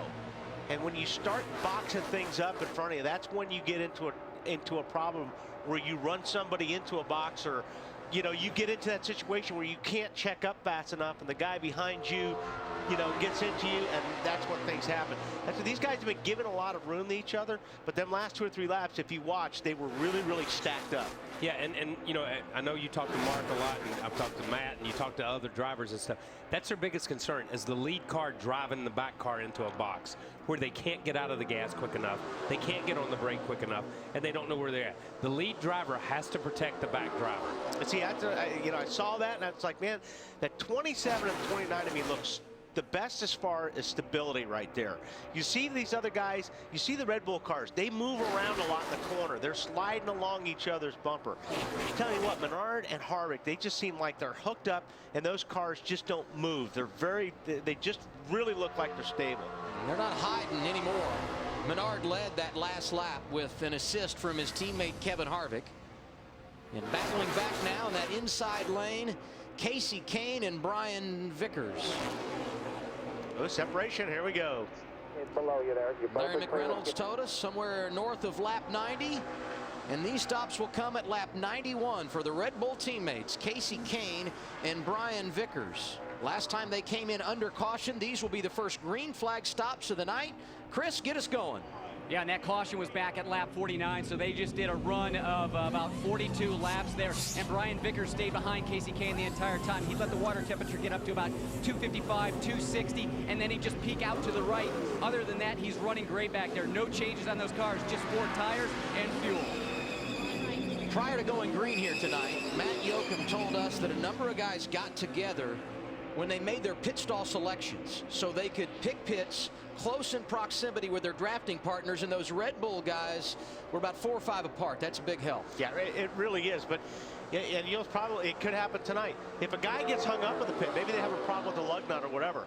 If your partner leaves ahead of you, he's going to be waiting for you darn near at the end of pit road. I mean, you can't leave your guy. More pit stops at lap 92, Matt. Stewart and Gilliland swapped going into turn 3. That way, David, whose pit stall is in front of Tony's, they would not have an issue going around each other on pit road. 4 tires, Jeff Gooch-Patterson signals that the car is full of fuel. And now both cars, 4 tires and fuel, they're away. And joining him on pit road under green, Matt, Terry Labonte and Andy Lally, who have been working together nicely on track. Kyle Busch is now leading, he and Logano at the front with Paul Menard and Kevin Harvick. I'll tell you another thing you got to worry about is when you get to pit lane. These guys not running over each other. More pit stops, Matt. Absolutely, in the 56, the teammates from MWR are on pit road. Solid stop going on so far by the 56. And now let's go back up pit road to Marty. Matt Kenseth leaving pit road. His teammate David Reagan beat him out by just a little bit. 4 tires, no changes for Reagan. 4 tires, slight air pressure adjustment for Kenseth. It's funny to hear them come to pit road almost orchestrating when you hit the brakes. So they all hit pit road speed at the same time, Adam. Some of the other leaders coming on this lap. And that would be the 2 out front. Kyle Busch, Joey Logano in for service at lap 94. Back to Marty.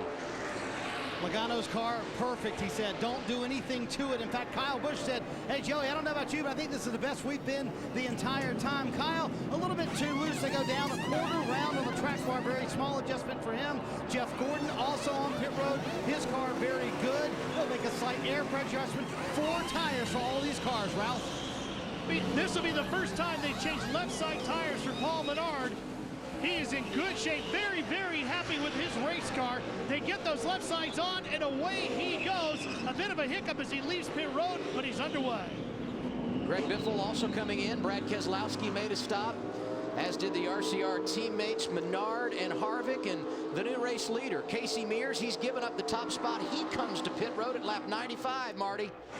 And they're coming to pit road. What a terrific run for Landon Castle. Believe it or not, this is the car that Brad Keselowski, or the chassis Keselowski, won it with Talladega a couple of years ago. See the cars pitted box behind each other. A little bit loose for both of those cars. Mears right behind them. They're going to make small adjustments on both of these cars, and they'll leave pit road. Now see the weight on each other here, Chris. Well, Kurt Busch and Regan Smith have been working together all night long. Earlier in the event, Kurt Busch saying that car was a little bit loose. They made some changes early on with the track bar. No changes this time, just 4 tires and fuel. Ralph? Chassis adjustment to the left rear for Regan Smith. 4 tires and fuel. He's back out. Jimmy Johnson, Dale Earnhardt Jr. also making pit stops here, and they came in together, they leave together. You see Mears and Castle getting hooked up once again in the draft. The only drivers who have not pitted in this cycle under green, teammates at Richard Childress Racing, Jeff Burton and Clint Boyer. They are now scored first and second on track. It looks like everybody found a dancing partner after that pit stop. And there you see the aforementioned leaders making their way down the back straightaway. 38 lead changes among 18 different leaders. Wide open race coverage, plus real Coke taste and 0 calories. The Coke Zero super fans aren't the only ones who are getting everything they want from tonight's race. See bottom of your screen, the leaders, Clint Boyer and Jeff Burton, continue on track. They last pitted at lap 52, and they're the only ones yet to come in under green. Martin and Gordon dancing behind them. They are 1 lap down, as are McMurray and Montoya in the outside lane. I think if Mark and Gordon will probably leave the racetrack this way. They've been like that all night long. Yeah, all night long. And here they come. They'll make their pit stops at lap 99. Boyer and Burton give up the top spot, and this completes this first cycle of green flag stops. Chris, get us going. Yeah, 48-lap run by this pair, so very impressive run. Early on, Clint Boyer had a little bit of damage to that right side. The exhaust pipes were crushed in that last lap 5 accident with Trevor Baynes, so they've gotten that fixed. The car running well, just going to do 4 tires, fuel, slight air pressure adjustment on the 33. So those drivers that we mentioned a moment ago that had gone 1 lap down with these pit stops have put themselves back on the lead lap. And as they cross the start-finish line, it will be Brian Vickers and Casey Kane back on point, with Truex and Rudeman right behind him. Top 6 cars right now, Toyotas. And right behind them, some guys we haven't talked about tonight. What about teammates from RPM? AJ Allmendinger, Marcus Ambrose. The top 2 in practice here on Thursday. They're starting to make some noise as Vicker goes out front. They've got 61 laps to go here, so you need to start probably making, seeing what you have. Well, here's a pack right here, and this, like I said, this is where you got to be really careful. You got to give each other a lot of room. You talk about Ambrose and Allmendinger. They were in the same place. They were back there 20th, 25th, and they drove to the front, and they got there to the front right about the time that they came in for caution. So some of these teams, just as Wally said, now they're trying to figure out, can I get to the back and come back to the front? If I can, do I need to go back to the back? And then when do I need to make that call to go back to the front? Yeah, you almost gotta get back there, and you gotta go to the front and see how many laps it takes you. Okay, do you see this flashing dial right on the left right there? It flashed a little bit red. Sometimes that was, and the car I was driving, that was the water temperature gauge. Okay, and he's tucked right in behind him. He's tucked right in behind him. He's over. They can set that on 230, 240, 250, 280, whatever they want to. He's right behind him, right behind him. So let's follow this for a minute and see what this gauge does. And what he'll do is he'll tuck out to cool it off if he starts getting worried about it. Yeah, and he's watching his water temperature. But just as Larry said earlier, it's not only the water temperature gauge, it's the pressure gauge. And the car I was driving on the low side, all the way to the right on the bottom, was your pressure gauge. He's peeking out just a little bit right there. Let's not really be too concerned about a Kyle, or he would be hanging out there a lot more than he is right there. But I think I'd probably set fairly low. But I think, and see, he's got a flashing gauge too, as you can see right there. They've all got flashing gauges, and what they have, just as we used to, you could set your tack number. You could pull that tack up, and it would change things. These guys, these are electronic gauges, and they're incredibly sophisticated gauges, but they can set the temperature, which is almost like an alarm, and it begins to flash, and it's flashing, hey, I'm in the red zone, I'm in the red zone. That's not where I need to be. And the reason why is because when you're racing like this, you don't look at your gauges. Yeah, you don't look at it. You're concentrating so much on that rear spoiler right there.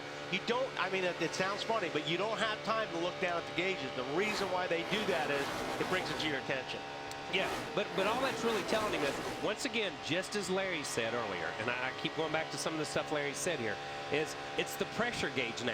It's when that temperature goes high enough and the pressure gauge goes high enough that it exceeds that pressure limit and it starts pumping water out. When I get there, don't worry, I'll check because you can't put water back in it. Now see, he's opened some space between he and the 22 in front of him right now. See how the gauges quit flashing? The gauges are not flashing right now. They're just red, but they're not flashing.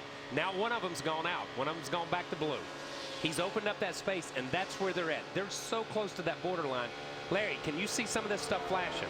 Yeah, I can. And I think Kurt Busch and Regan Smith, they've worked together enough. Back at Speed Weeks in February at Talladega, I think I just heard Kurt Busch say, don't worry, I'll come back to you. I think these drivers were communicating. Regan Smith saying, I got to give this thing a little bit of air unless we want to swap. But this is the better deal here. Put a little gap there, just like we saw Joey Logano, Kyle Busch doing earlier. You lose a lot less time doing this right here than you do swapping. And I think I'm seeing only the one gauge on red now. But I'll tell you what, Larry, when it comes down to five to go, they don't care what those gauges do. They can pop out of the dash and hit you in the head. It doesn't matter. It doesn't matter. They can be on fire and blazing out of the dash. Yeah, it is what it is then. They're gonna once they lock in and they decide, okay, for the next 4 or 5 laps we're locked in, they'll go till they blow up. The Roush Fenway organization starting to flex their muscles as we've got less than 60 to go. David Reagan out front, Matt Kenseth pushing him, and Greg Biffle in the outside lane working with Brad Keselowski. Biffle losing his wingman early in this race, point leader Carl Edwards.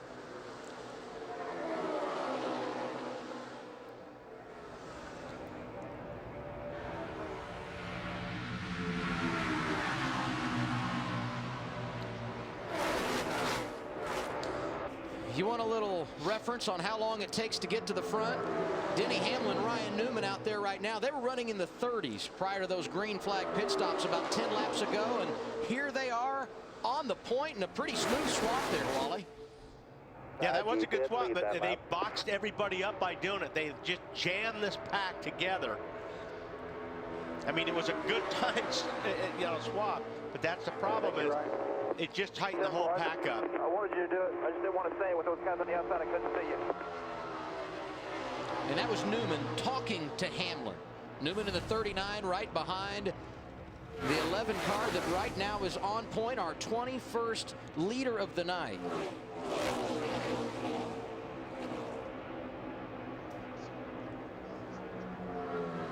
So we see some cars circling to the front, but the Red Bull guys drifting back a bit, Chris.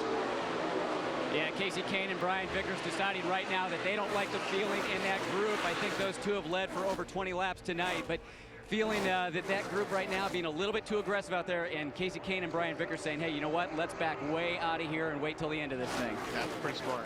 Those guys know that they got cars that can win this race.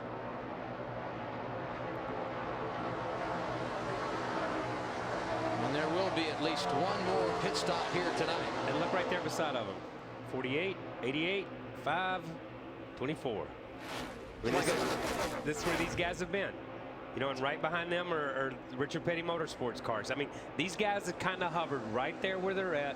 You know, 18, 19, 23, 24, right there. And that's what we said earlier. Don't forget these guys just because they're not on your TV screen and these other guys are up here leading and making an exciting race, because these guys will find their way back. And now we're within 50 laps, getting close to being 50 laps to go.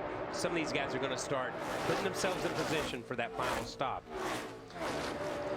Can't say enough about the boys from Michael Waltrip Racing. Martin Truex Jr., David Rudiman have been strong here tonight.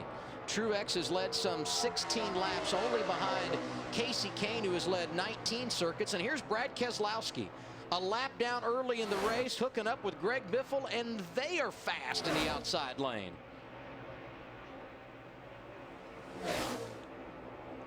We might should have just stayed out there, Wally. Tell you what, it looks like Montoya is in the picture too with McMurray, and I wrote Jamie off with all that damage. He's sitting back there in 10th right now. The 16 group looking good, Marty.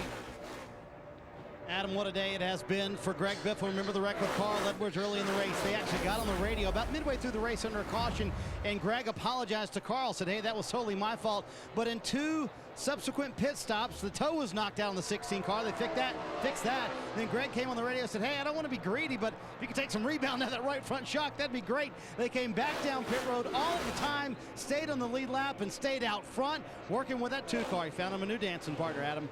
It's worked out for Greg Biffle as he looks to make the exchange with Brad Keselowski into the tri-oval here. Yeah, now watch Truex and Rudiman just blow by these guys. All right, they'll come outside. You guys get sorted back out. Coming outside. That was a little bit sloppier. That was than the 39 and the 11 did it. I thought Biffle was going to get caught in the outside line and get split by those guys. They were coming so fast. And we talk about positions you lose there with 2, 4, 6, 8, 10, 12 spots just by doing that in half a lap. Battling back from adversity, Wally. The 1 car involved in that opening caution of the night with Trevor Bayne, and he and the 42 of Juan Pablo Montoya back in the picture. Yeah, in fact, Montoya led the last lap. Surprised that I thought Jamie had a lot of damage. Well, he did have a lot of damage. Those guys did a good job getting that thing turned around. Yeah, I think the 56 and the 00 had to have. We saw how fast they went under them, and they almost appeared to be separated at that time and just kind of rolled out of the gas, because they've got freight trained by about 12 or 14 cars. They're back in 15, 16, 17 position now. 47 to go. Mears and Castle hanging tough.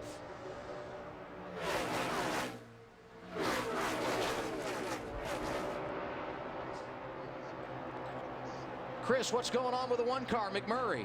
Well, Wally, talking about the body work on the 1 and also the 11, those 2 cars were involved in that lap 5 accident when Trevor Bayne got into the wall.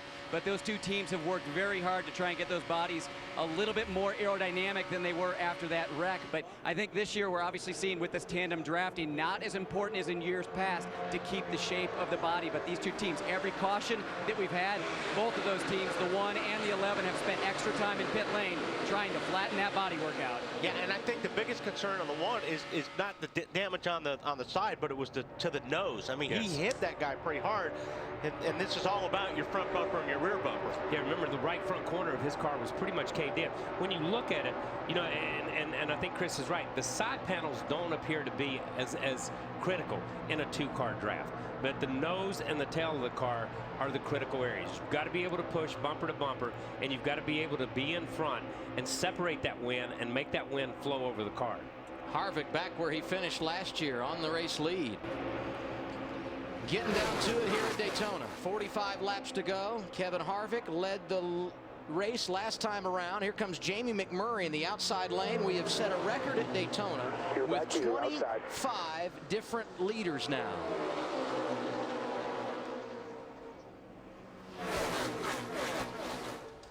Outside. Let's listen to the RCR guys trying to go 4 deep in the draft on the inside. Right on here. We're 4 hooked up. 4 hooked up. Oh yeah, here we go.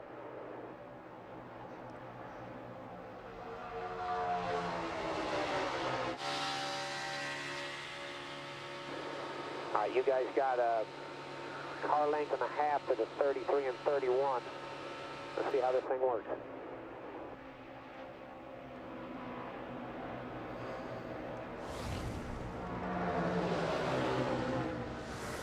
We saw Thursday in practice the RCR guys experimenting and now trying it in the race. with the 4-car draft. We're going to take a local break and return. 43 laps to go at Daytona. Kevin Harvick, the race leader.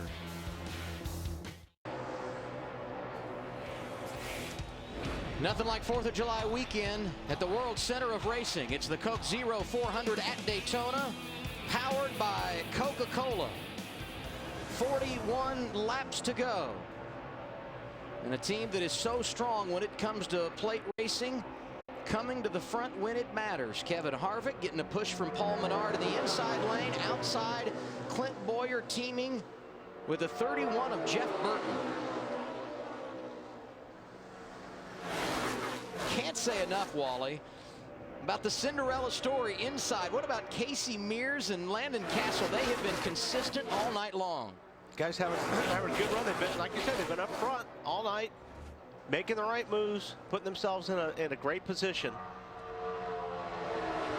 Especially with not having any practice, that's really incredible. Really incredible. And we know these teams are going to have to make one more pit stop in this race. Ryan Newman in the outside lane won the Daytona 500 in 2008. He and Denny Hamlin, not teammates, but they established early in the weekend they're going to work together, and it's working out nicely. Yeah, the anxious level starts going up at this time of the race. We got 38 laps to go. This is when everybody's voice starts to show a little bit more of, you know, a sense of urgency, if you will. And you know, you got to start putting yourself in position.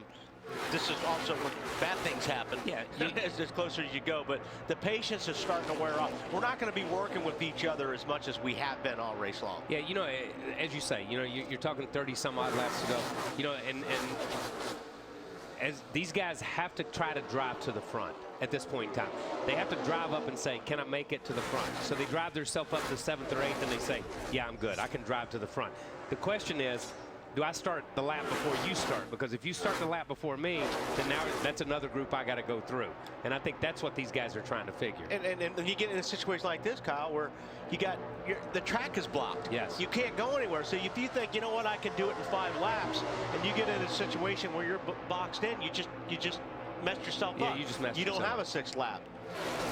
I think I'd want to be getting myself in a situation at this point in the race where I'm at least around that top 10 and try to hang there. Yeah, it's you know, this is like watching, you know, a distance run, and you get to the end. When do you kick? And that's what these guys are trying to figure out. When do I kick? Do I kick too soon? Do I kick at just the right time? I know when my right time is, but somebody else may force my hand and may force me to run their race. See Kurt Busch, Regan Smith making gains in the outside lane. All these cars we ride with right now outside the top 10 and outside the top 20, all of the Hendrick cars. What are you hearing, Marty? Well, Adam, we've documented that Joey Logano has been pushing Kyle Busch all night long. In fact, they've only been out front of Kyle Busch one time tonight. It's gotten so hot inside Joey's car, they think that the radiator fan has melted in that car. Every time Joey tries to turn it on, it trips the breaker. And Larry Mack, I'm guessing as we close in on the end of this race, you want everything you can to cool that car down, don't you? Well, Marty, if you go back to the Daytona 500, we had 16 cautions, so there was time for a lot of this stuff to cool down. We've only had 3 cautions, and we've got roughly 30 laps to go. The type of fan they run is a plastic or a carbon fiber fan that's right here. It's an electric fan. And I think with all these green flag laps, especially if you're the pusher with no air flowing through the radiator, all of a sudden now this electric fan is melting, and that's going to make the temperature go up even more. You know, I might just say that if you're my partner, I might just say that too, just so you're pushing me. Yeah, that's just the way I think. Yeah, that's good. That's the first thing I thought. That's a really good idea. That's a really good idea. We haven't had a caution in 60 laps, so it's been a while since these guys had a chance to breathe. Look at the Impala emblem gone for Juan Pablo Montoya. Yeah, I was getting ready to say, what Impala emblem? Oh, look at, see, that's a hit.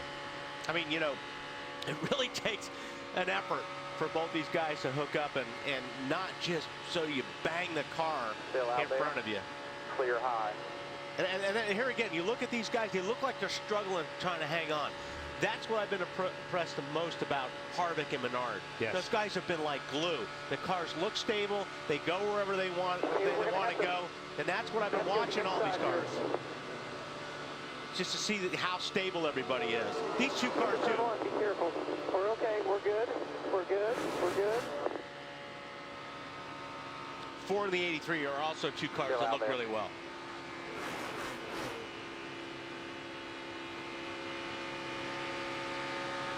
Both clear. Got some momentum coming at the top of the track quickly. 5 back. We talked about how long it's been since we had a caution, Larry, and it won't be much longer before we have another cycle of green flag pit stops. What do you think? Well, Adam, we're coming to lap 128, and the Red Bull cars were the first cars to hit pit road under green the last time at lap 91. I anticipate in about 5, 6, 7 laps, you'll see the cycle of green flag stops again. But here's what will be different. You saw a lot of teams, a lot of drivers waiting till they got the car full of fuel. This time, with less than 30 laps to go, you're not going to wait on fuel, but this will be communication that has to go on pit road between the two partners. I'm going to tell you what, that 42 is wearing that one car out. And down here in February, the one car got tired of it. You know what I mean? He said he is just wearing him out, telling him to be patient, telling him to be patient. You see, Juan keeps dropping off of him. Yeah. How come you're not? I'm good. I'm wide open. See? Go ahead. You hear Jamie's getting upset with him. Not here. Hey, dude, how come you're not on me? Get on me, get on me, get back up here. They're just beating the crap out of each other. They went in the first corner just a minute ago, and I'm telling you, the 42 all but had the one car sideways. But look at the 42. He's left, he's right, he's left. He's right. Man, you got to sit there and stay in one spot. If you're going to help your guy in front of you, hang off the right a little bit. Yeah. But that 42 car just keeps slicing along the backside of the bumper, and that upsets the car in the front. But Juan will run up on him, and, you know, Jamie's dragging the brake a little bit. You can hear it in Jamie's car. He's dragging the brake. But look at 42. He's down underneath him. Yeah, Juan's on the inside, and that keeps knocking Jamie around. It just keeps, now they're coming down pit road. But when you see it, Juan runs up and hits him, and it almost like it knocks Juan backwards, and more so than it knocks the one car forward. Pit stops are underway, Marty. Teammates pitting here, Matt Kenseth and David Reagan. It was 2 tires, had to wait a long time on that fuel, though. I don't know that it gained them a lot to only take 2 tires on that stop. It was an air pressure adjustment for Kenseth, and no changes for the 3rd straight stop for David Reagan. Montoya and McMurray have also made their stops, and on the point now, Kyle Busch and Joey Logano working together. Matt? And the 56 of Martin Truex Jr. is in at this junction of the game plan, just right side tires only for Truex. Second can getting ready to go in. It's engaged. Cleaning the grill, and he is full and away. Teammate David Rudiman pitting with him as you see them make their exit off pit road. Front rotor is glowing in Daytona. You're not used to seeing that. And dust everywhere. Yeah. Comes the Red Bull cars. Ryan Vickers, Casey Kane coming to pit road at lap 134.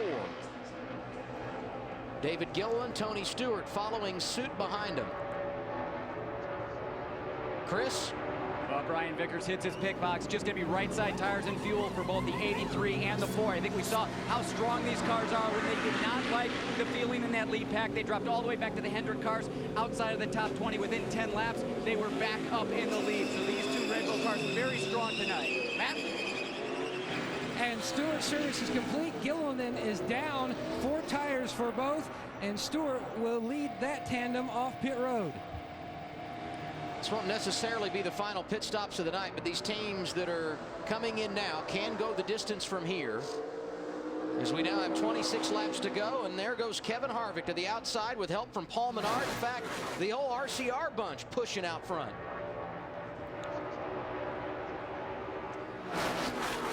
Marty, you got the 16 making a pit stop.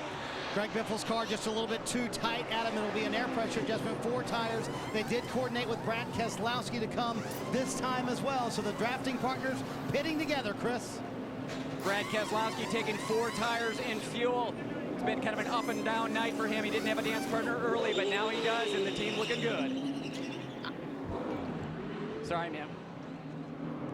The 9 and the 43 coming in together.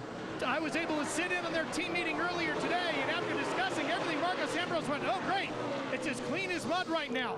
They have no idea. It's just a wait and see what happens when they get out there as they try to get King Richard a win on his birthday today, 74, Marty. Jeff Gordon getting into his pit stall. The gas can from Robbie Gordon's pit stall was in his stall when he came in. It'll be 4 tires for Gordon, or actually 2 tires, no changes. Alan Gustafson said, go on me, do not go on the jack, wait for us. Ralph? Martin is in, he's coming in, he's gonna take right side tires and fuel, no adjustments to the car, really waiting to get all that fuel in and away he goes. They clean the bumper as well. And you notice how they've let the jacks down slow? Normally on a regular pit stop, when they drop the jack, man, you're supposed to go. Every one of those pit stops, those jack came down real slow to kind of help remind the driver, hey, let's get all the fuel in this thing. Yes. These are scheduled green flag pit stops. Here come the Hendrick guys, Matt. And the 2 Hendrick teammates on pit road, easy into their boxes. Sounds like 2 tires on the 48 for Jimmy Johnson to call at this point. They might call an audible and go 4. Nope, 2. Meanwhile, Dale Earnhardt Jr., he is away as well. He said his car was neutral and very good. Their stop's coming at lap 136. 7 car of Robbie Gordon gets a stop and go penalty, removing equipment from the pit box. He was running deep in the field as Jimmy Johnson and Dale Jr. try to regain speed in the draft. We complete lap 137. Kevin Harvick leading Paul Menard, Boyer and Burton right behind him. And now company on the inside. Here come the Michael Waltrip guys again. Truex and Rudeman came to play. Yeah, and I'd like to go back to Truex's stop. I want to show something on his pit stop that these guys did. That they've added something. Watch the gas man in the white helmet. He's holding the can. He's holding the can. He'll take the can, sets it down. Look at that thing on his chest right there. It's a white rag with grease on it. He bends down and reapplies grease to the rear bumper. So not only are these guys cleaning the grills, putting grease on the grills, they're doing jack duty, they're doing gas duty, they're changing tires, and they're adding grease. Used to, we had asked for a guy to go across the wall, clean the windshield. Yeah. Now it's like, can I get somebody to put some grease on the bumpers of this thing? Which is really cool to see how these guys have adapted. And we should point out they're on the lead, not on the lead lap. They've made their stops already. Marty? Joey Logano and Kyle Busch, teammates hitting pit road. Now this maybe is the advantage of pitting later, is that they said do not wait on the fuel. 2 tires for both of these guys. They head down pit road and they didn't have to wait very long. Much quicker stop for the 18 and 20, Ralph. Just right side tires and fuel, right side tires and fuel only for Ryan Newman, and he hooks up with Denny Hamlin as they leave pit road. Top 14 cars on the racetrack yet to make pit stops. Kevin Harvick continues in the race lead. Casey Mears, Landon Castle still in the top 10. And as we said, the Michael Waltrip guys on the outside, Truex and Rudeman, have already stopped. They're not on the lead lap, but it will cycle through as you see Mears and Castle giving up their position to come to pit road. And here's for Harvick and Menard, where you really want to be in a situation where these guys are not behind you like they are. You got to hit pit lane. You want to make sure you don't get run over, because like I said, you cannot see these guys waving inside these cars any longer. 21 laps to go. TNT's wide open coverage brought to you in part by the Toyota Tundra, the truck that's changing it all.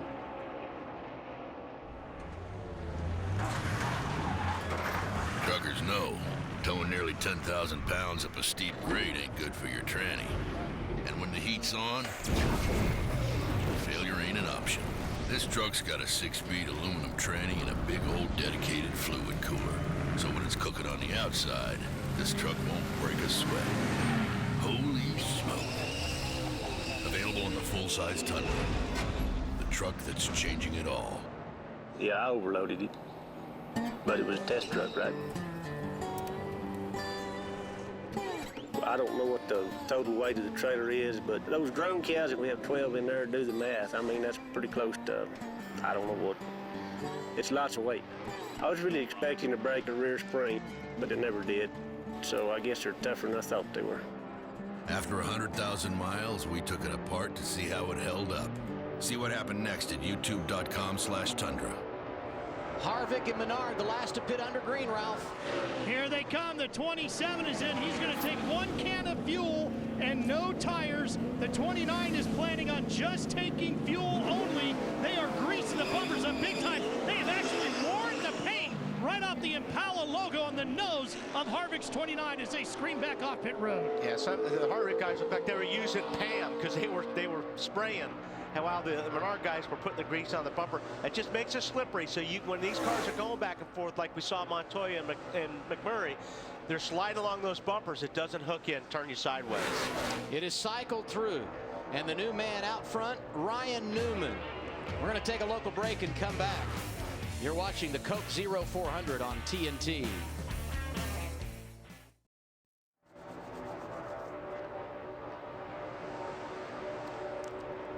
And we've got 17 laps to go at the Daytona International Speedway.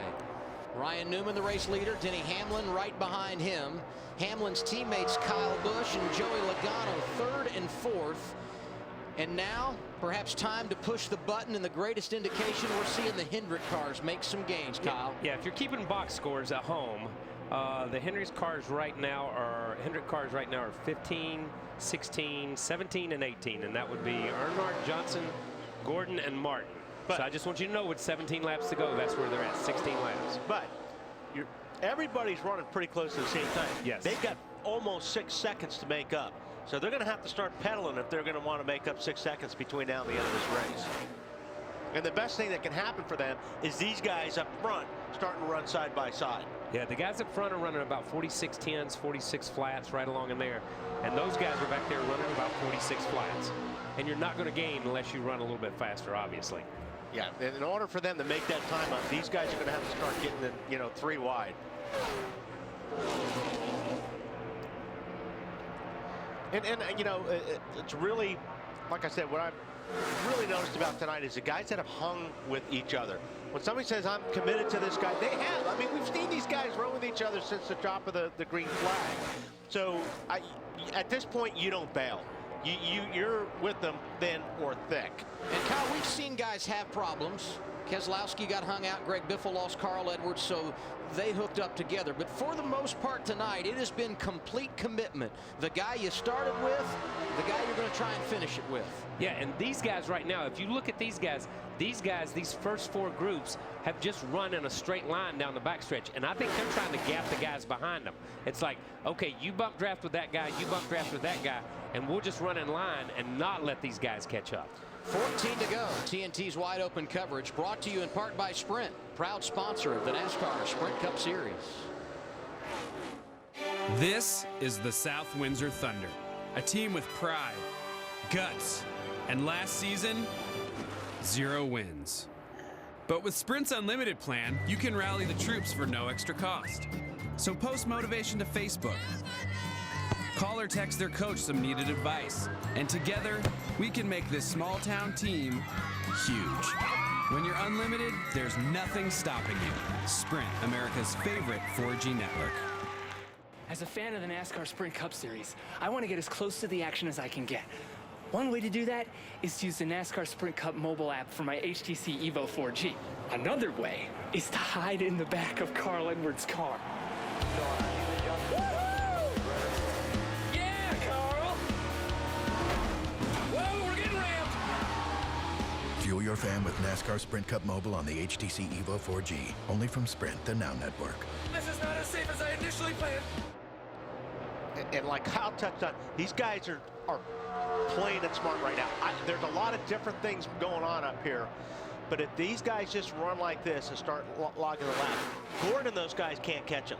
They're still 6.3 or 6.4 seconds. That's what they were 3 or 4 laps ago. In order for those guys to make up all this ground is when these guys get impatient and they start getting side by side. But they're doing what they need to do is just ride this thing out to the last couple laps. Because the least amount of guys up there to fight with you those last couple laps, the better your chances are to win this race. Don't get 15 or 20 tandems up there. Yeah. Let's just deal with 3 or 4. The better your chances are because the easier it is for you to race. Right. Then it's back racing one-on-one almost. It's not racing you against 40 cars. Right. Right now, these guys up front are racing with 4 other cars. Yes. Really. Yeah, Although exactly. there's 8 of them. Yeah. You know, they're as one. Hey guys, one thing that the Hendrick cars may be banking on, and I promise you that group, they look at the trends of the race. One, the last 5 Daytona July races, we've had 2 green-white checkers, and the average of the last caution, Chris, comes somewhere around lap 155 to 158, 3 to 5 laps to go. Well, Larry, the 33 and the 31 just make a hard decision to give up their grip with that lead pack. But 2 laps ago, Clint Boyer and Jeff Burton decided that the 33 was quicker when it was in front. So they made the decision to make that swap just a couple laps ago. They got 10 laps to try and run down that lead group. Ralph? Chris, the 29 to Kevin Harvick and the 27 to Paul Menard, it's all about Kevin Harvick. He is walking Menard literally step by step through this whole race, telling me exactly what to do, even counting it down 3, 2, 1 as they reel in the guys in front of them. They are a great pair, very strong, and charging to the front now. Ralph, meanwhile, the Hendrick guys know Wally is right. If they don't get a caution, they know they're done. Jeff Gordon and Mark Martin, in fact, debated about splitting up at one point, but Jeff told Mark, listen, if we don't get a caution, we're both done anyway, so let's stay here and manage this as best we can. Matt? 5 laps ago, when they were close to their other teammates, Steve Letarte told Johnson and Junior, we need to try to hook up. The lead pack is getting too far away. And then Junior finally said, look, we've got to worry about our 2 cars. We can't worry about our teammates. We're going to cost ourselves the win. It is getting good with 10 to go. The black flag means pull over, but the Coke Zero black can means keep moving to places only real Coke taste and 0 calories can get you.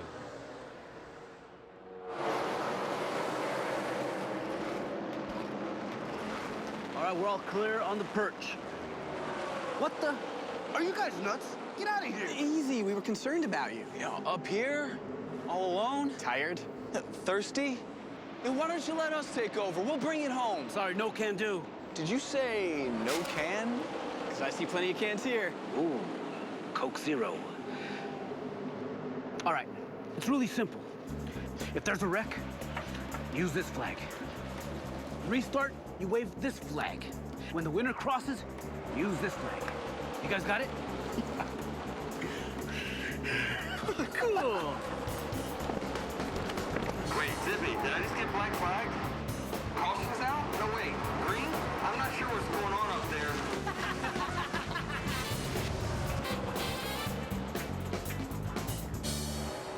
And you see the 24 and 5 just a little while ago. We were talking about running into a box. They had nowhere to go. They had a head of steam coming that they would have probably picked up 2 seconds on the leaders, but they just had nowhere to go. Well, I watched this earlier. The 83 gets into the 4. Well, we didn't count.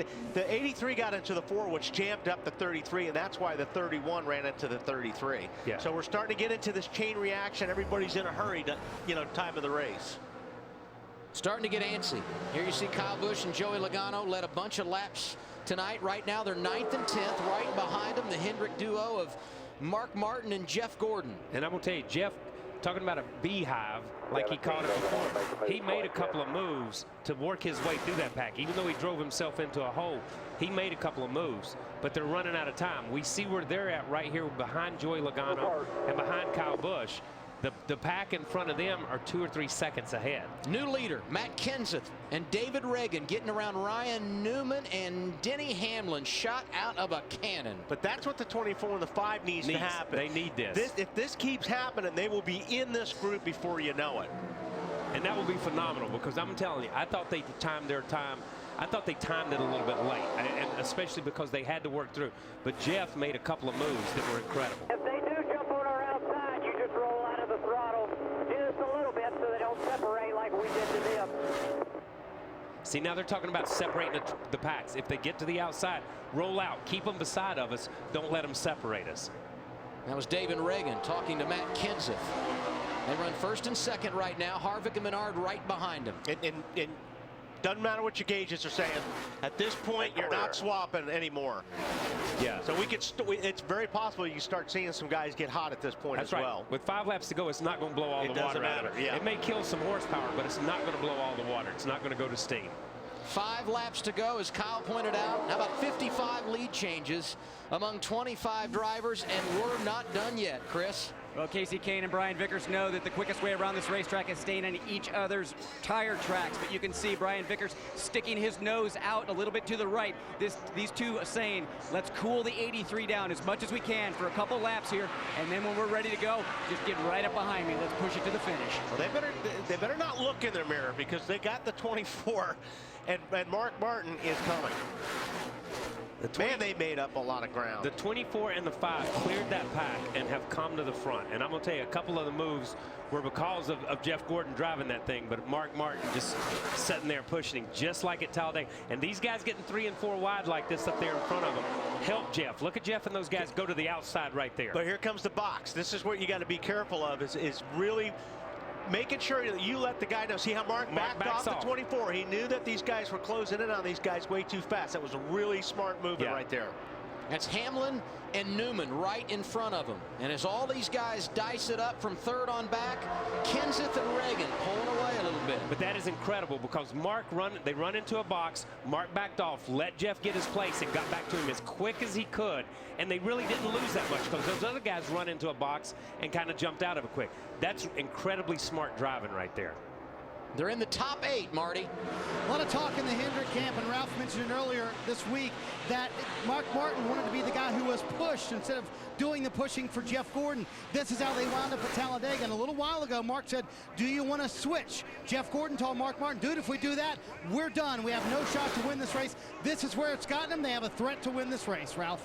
Right now, the 5-car Mark Martin is hot. He's just going to stick it in there and give it everything he's got. That motor, we'll see if it makes it. As you guys said, nothing you can do now but keep your foot to the floor. Oh, and look, man, these guys are starting to slide up in each other. Watch out, watch out. There they go. Here it goes. Gordon goes around. Just got turned. What a great job. Pretty great. And we get the caution. A lot of damage, but I'll tell you what, that was a good save. I don't know who turned him, but it wasn't me. Yeah. And that was Mark Martin saying, I don't know who turned him, but it wasn't me. And it wasn't. It was the 4-car that came up. Casey Kane. Those guys got together and worked up and just pinned Mark, or pinned Jeff Gordon. He was just in a box right there. What did Larry say about the trends of this race and a late race caution? But it's not going to help these guys. No, it's not. They were the ones that was hoping it was going to help. They watch a 24, and like Kyle said, look at the Red Bull cars. He gets into the 4-car again, just a little bit, slides up the racetrack.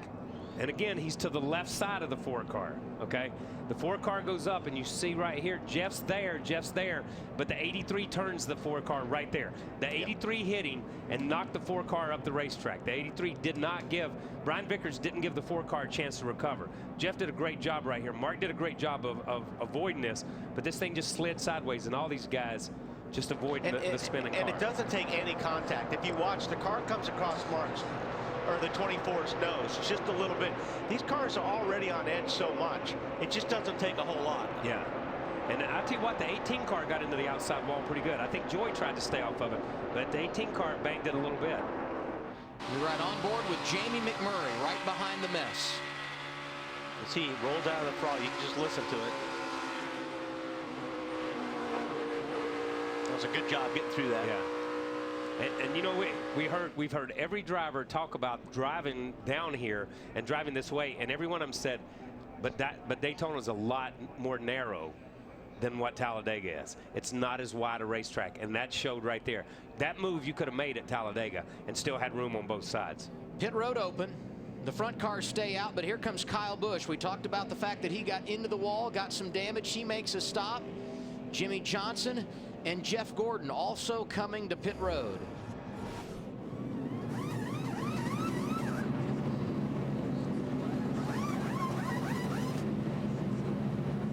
Matt? And Jimmy Johnson is in. Right side tires already on.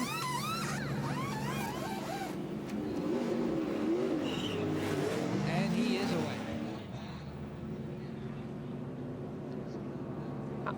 I'm not sure why, unless he felt like he ran over something or flat spotted some tires or whatever, just to be careful. I'm not sure why they would have come in at this point in time in the race. And he lost his partner on that deal. 88 did not come with him. We're going to take a break. We'll re-rack when we return. It's getting very interesting late here at Daytona.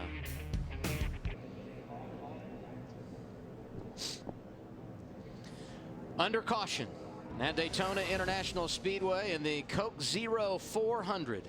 Ryan Newman, Denny Hamlin out front, Matt Kenseth, David Reagan, Brian Vickers, and Casey Kane make up the top 6 as we once again look at what happened a moment ago. Yeah, you watch the 83 here. He's down on the inside a little bit. The 4 car's up. He's to the left side a little bit. And he gets into the 4 car right there. You see it kind of, and the 4 car goes up the racetrack. And as the 4 car tries to recover and come down, 29 did pop him. Yeah, they all get together about the same time. I'm not sure that's Vickers' fault. I think they all kind of closed in an accordion, and they all got together as the 4 car was coming down. So I probably called that wrong a minute ago, thinking that Vickers had got into him a second time and didn't allow him room. I think Vickers tried to allow him a little bit of room probably, and then the 4 car or the 29 car and the closure rate of he and Menard got into him. And you know, Vickers was down on the inside, but he couldn't get on the outside because he had Gordon and Martin right there. They were on his door. There was no way he could get to the right of the 4. And they were on his door doing what Jeff and those guys talked about doing, separating those guys. Get on their door and separate them. So this late race caution will set up a green-white checker finish. It is the 8th we've had here at Daytona and the 4th in the last 4 races here at this track. You can get as many as 3 attempts at a green-white checker finish. A green flag lap, you take the white flag, and the only way you can get to attempts 2 and 3 is if you have a caution prior to the race leader taking the white flag. We have been given the 1 to go signal, so next time around we will see the green flag. If the caution comes out after the leader takes the white flag, the race becomes official. And we had 2 attempts at a green-white checker here in February. So I wonder who decides if you got the 39, you got Newman and Hamlin. So who decides, oh, I'll take the lead on the green? I wonder how they come up with that. Don't forget what happened on the restart late in the Daytona 500. David Reagan pulling down too early. He's penalized. You cannot move out of line until you have crossed the start-finish line. It's been a very interesting night. I'm going to be saying I'm the better leader until the cows come home. I don't know. My electric fan melted. So you should be out front. I should be out front too. I was wondering if this was where you were going to play that card, Kyle.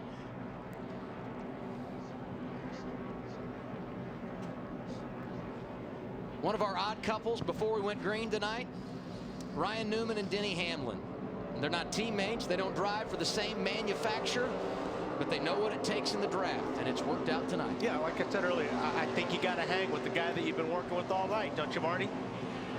Well, it's interesting, all the radio talk here, because your drafting partner is beside you. So how they make this change, because clearly the 11 and 39 want to work together, the 6 and 17 want to work together. David Reagan came on his team radio, said, I'm going to the 17 radio. Nobody say a word for the final few laps, Adam. This should be good. I think it gets to, if you're the front 2 guys, you've been working with each other all night, it's a drag race. Yeah. I think on the start, whoever gets out front, you got to go with them. Yeah, and all the other restarts we've seen the inside guy drag his brake and the outside guy cut right down in front of him. That's what we've seen. But this is for the win. This is not a restart. First attempt at a green-white checker. How about overtime in the Coke Zero 400 at Daytona? Now. Well, he did. I tell you, the 11 drug his brake, and he let the 29 get back, the 39 jump back down there. Takes a little time for him to get wound up. Here we go. Martin got turned by Joey Logano on that one. Look at him. Big crash. Several cars involved, and it all got started when Logano got Mark Martin. Truex is in it. Mark Martin's in it. See the Stewart's in it. 33. Sorry, guys. Like Castle's in it. Wow. We will get a second attempt at a green-white checker. Half the field's gone. See the damage for pole sitter Mark Martin.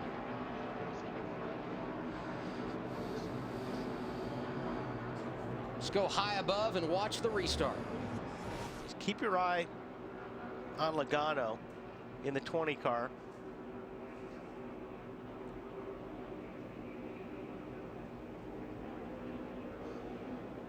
Got Mark Martin up beside him. And what happens, I think, when they get down to 1 and 2, Logano just kind of finds himself in the middle with no place to go here. See how he's kind of sneaking up in there? Just ran out of room. Regan Smith got a piece. See Travis Kvapil climbing in. David Rudeman. Yeah, I'm not. You know, when you look at that, Mark's there and Logano's there. I don't know where Mark was going. Yeah, to be honest with you, you know what I mean? I mean, look, Joey couldn't really go anywhere. They all were trying to get to the same place on the racetrack for whatever reason. I don't know what Mark tried to jump off the back of the group he was in. But of course, he doesn't have a partner anymore. Now we go on board with Tony Stewart. 2 wide middle 31, 2 wide middle 31. Keep digging here. Yeah, I'm not sure Mark knew Logano was there. I don't think he knew. Low side. Because right there. I don't think he felt Logano. Stay right there. Stay right there. He had a lot of room up on his right-hand side that he wasn't using. Yeah. See how he squeaked? He was down there pretty low. I don't think he did. Yeah. Checking up here. Watch him. Turn the bottom. These are some hard hits. Caution's out. Caution's out. Disrespect. Watch Kurt Busch in the 22. We were on board with him a moment ago. He took a couple of hits as well. Yeah, he got hit hard in the door right there, and he was just about clear of the thing. Boy, Kvapil got turned too and went straight up at the Truex in the 56. But I think when you go back and look at it, Mark realized he was the odd man out. He was the third car in line, in that outside line, and then just turned left. Now we ride with Dale Earnhardt Jr.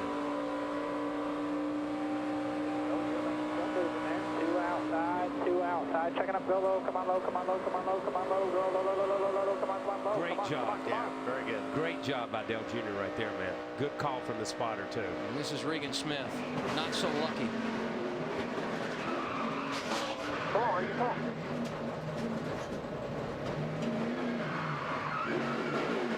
When you're in one of those wrecks, it's like it never ends. Yeah, it just keeps going. Then when you stop, you wait for somebody to hit you while you're stopped. NASCAR, no doubt a contact sport, and not just for the cars. The drivers taking a beating as well. See A.J. Allmendinger on pit road, right behind Mark Martin.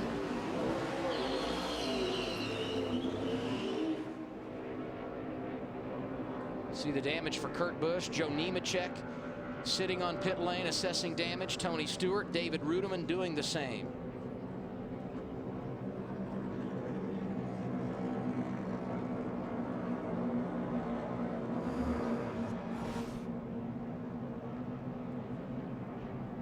And when you're in a situation like this on a restart, there's no place to go. You're in it. If you're lucky, you know, and you're down on the bottom, or like Earnhardt was, and everything kind of moves away from you, you know, that's great. But most of the time when the track gets blocked like that, you're just, there's nothing you can do, nothing a spotter can do.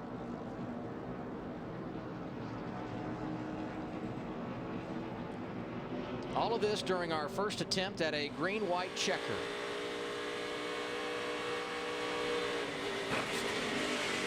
We get as many as 3 attempts at a green-white checker.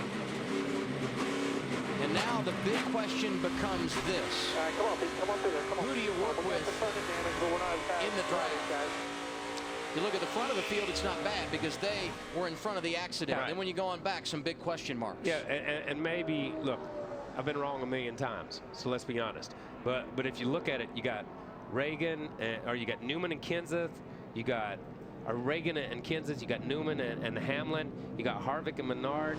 I mean, those guys are more than likely going to be the guys that end up winning the race, unless something trick happens here. You know what I'm saying? Unless they have more stuff. Yeah. Because these guys have been together the whole race. Everybody else has lost a partner. You don't know what you got. I think actually Harvick and Menard probably sit in the best spot now because they've been working with each other all night long, and they're sitting 5th and 6th right now. So yeah, you got Earnhardt Jr. in there, who's all alone now. McMurray and Montoya are still a partner together, but you know, there's Kane is alone. David Gilliland in there, but I mean, some of these guys, Kane's alone, Logano's alone. Some of these guys are alone. The problem with this point in time in the race is you can't talk, or you're not able to talk to that guy the way you've been talking to your regular partner.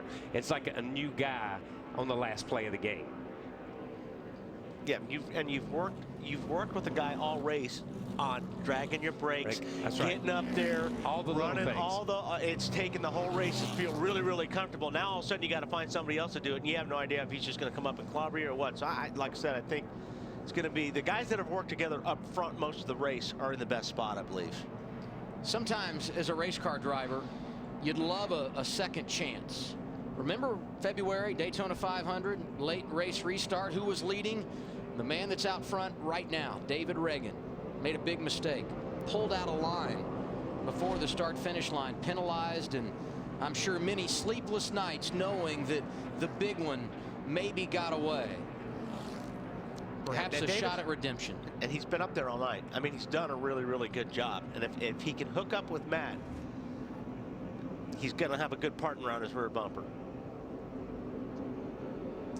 What can you tell us, Marty? Well, you know David Reagan has been waiting. I talked to him earlier this week, since February, for that moment, Adam, to come back here and have a chance to win. This is the same exact car that he had that race in, and also a car that ran well at Talladega. But now the experience factor comes in. Here's a radio conversation between he and his drafting partner all night long, Matt Kenseth. Where do you think you want to start at, David? I don't know. Probably the top. Yeah, either one's fine with me. I would just, the only thing I caution against is not to get caught free wide on the top. But when we start in the front, your momentum is so slow. I don't think we want to be way up there, so blow by in the middle. But whatever you think, I'm just going to lock straight onto that thing. I shouldn't have to offset at all. I'm just going to push you all the way home if I can. Yeah, think about it. You're probably a little smarter than me on this deal, so we got a lap or two to make a decision. I haven't finished one of these in 2 years, so yeah, I think you're good. And you know, and that's really reassuring for a guy like Reagan that that Matt just said, you know, one of the best in the business, said, you know what, I'm going to hook on your bumper, and where you go, I'm going with you. And that's huge for a guy like David Reagan. And he's giving him advice. You can go high, but don't go too high. Don't let him catch you 3 wide. It's okay to just be 2 wide there, but don't let somebody slip in the middle and get to. And you know, that's just the kind of guy Matt is too. You know, he's trying to mentor and trying to help this kid to get to that point. Did get a report. Clint Boyer has been released from the infield care center. Larry? Well, the newest couple at the prom dance that I see would be Joey Logano in the 20 and Casey Kane in the 4, because both of them, they've lost their teammate. Casey Kane lost Brian Vickers in this wreck right here. As we know, Joey Logano, he lost Kyle Busch in that last caution. So a couple of Toyotas, it looks like to me this would be the newest couple to join forces here, maybe for what may be the end of this race. And you look at things from a points perspective tonight. Certainly Carl Edwards having problems earlier. He entered the point leader, and he is now 8 behind Kevin Harvick, who has taken over the point lead as they run right now. But look at all the guys in the top 10 without a victory that could help their chase chances. Reagan, Newman, Paul Menard, Joey Logano. Matt? Ralph? Kevin Harvick was just talking to Paul Menard. They're going to try to get to the outside and then utilize the hill coming down off of turn 2. He said, don't lift until we win or wreck. And then he asked him, Paul, how you doing back there? And Menard said, I'm barely working up a sweat. And I can tell you this much, he might be the only guy in the state of Florida in that case. And like I said earlier, I like the way these 2 cars look together. They may be able to go somewhere here in the last lap or 2 that these other cars can't, because they're handling better. Yeah, and you know, it's funny, after the whole race is played out, it's come true what some of these guys said. We need to leave here. We may not gain a lot of points, but something can happen to us and we can lose a lot of points. And when you start looking at Tony Stewart in that wreck, you start looking at some of the teams that are in that wreck that are right there, 7th, 8th, 9th, 10th, bubble kind of teams, then they're going to lose a lot tonight. Yes, sir. Next Saturday night, NASCAR on TNT heads to Sparta, Kentucky for the first Sprint Cup race ever at Kentucky Speedway. Coverage begins 6:30 p.m. Eastern Time with Countdown to Green delivered by Pizza Hut, followed by NASCAR Sprint Cup racing from Kentucky presented by KFC. It's our second of a possible 3 attempts at a green-white checker finish. Get the green flag, come around, take the white. And it's going to take a little bit for Harvick and Menard. I think those first, you know, Reagan and Newman, Kenseth, Hamlin, they're going to get a pretty good run when the green flag drops, because they're already in line. They're already with their partner. Harvick and Menard have to hook up because they're side by side. So they're going to lose a little bit here on the get-go. But this is what they've got to make this swap. They've got to get in front of each other the best they have all night to not lose any more time. The good news for David Reagan, right behind him, his drafting partner. He doesn't have to think about the lane change miscue. Oh yeah, no, they're going to be on the bottom. They're going to stay on that yellow line, trust me, all the way around for the next 3 laps. And trust me, and David will have his left eye on that yellow line. He's not going to want to cross it. As I he said, knows where it's at. It's not often you get a chance at redemption on a stage this big. David Reagan, Ryan Newman shared the front row. Matt Kenseth, Denny Hamlin in row 2, and RCR teammates Kevin Harvick and Paul Menard side by side in row 3. For the restart, it's our second attempt at a green-white checker finish in the Coke 0400 here at Daytona. And I think, Kyle, this is another one thing you don't want a great start on this deal right now. You don't want to get too far ahead. Green, green, green, green, green.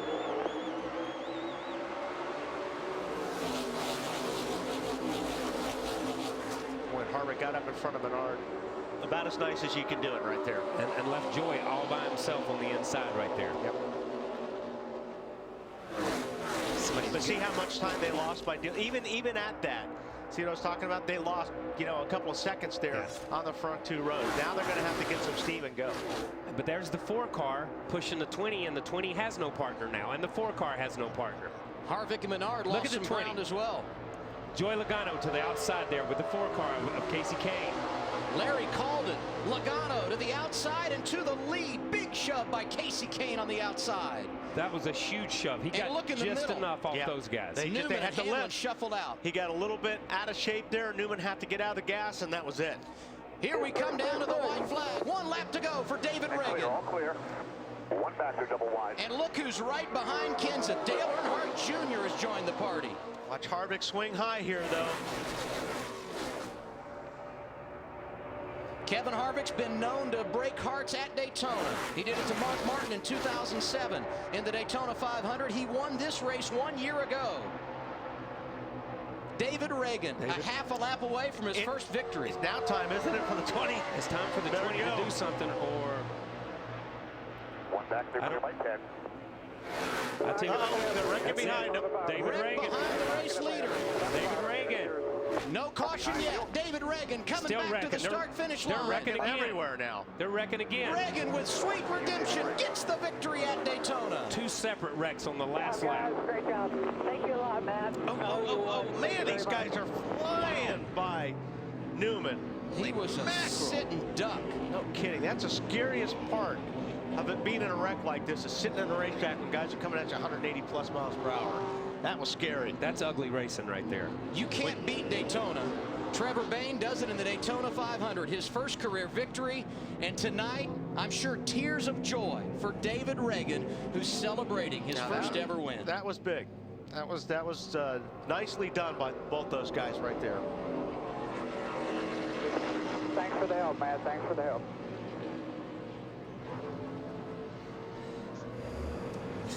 So here's the first wreck, Kyle, that we talked about on the final lap. Yeah, and it's hard to really say. You see the 9 car get turned, the 9 to 51 and the 00. It's hard to say right there because they're just in the corner of the screen. But in front of these guys, they're wrecking on around the corner here. All this happened over right here in turn 3. It looks like somebody got. It looks like Castle just slid up the racetrack and got into the left rear of Ambrose. Yeah, and he may have got shoved up. By that angle, it's hard to see, but it is hard. And the 00 had already been in an accident, and so had the 51 car of Landon Castle. These guys had already been in an accident, and there's Vickers getting in the middle of this one too, because he had already been in the other accident.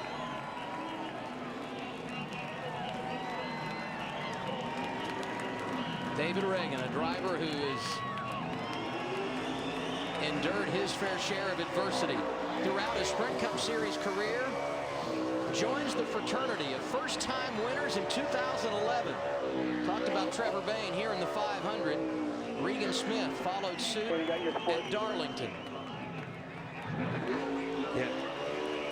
And as Reagan was seeing the checkered flag behind him entering the tri-oval, as he gets the checkered flag, we had another accident. And where the second wreck usually happens is usually where it does happen, coming to the checkered at Daytona no matter what. Take a look at it. I saw the 48 right up in the middle. comes down, and I think the one is going to get hooked by, or the one in the 88 got together. Yeah, it's like the and one then forget it. Yeah. It's like McMurray came down on Junior. Junior got down on the flat, had to come back up on the racetrack, and then, I mean, and this is the second wreck, as you said, and these guys are still just hauling the mail through. But this here. is kind of typical for here, for as far as the finish goes. Look at those this guys. is normally where it happens. Those guys are finishing wrecking up in 3 and 4. And in the background, that's great. The post-game show still to come. Right now, the fireworks going off at Daytona. David Reagan celebrating his first ever victory.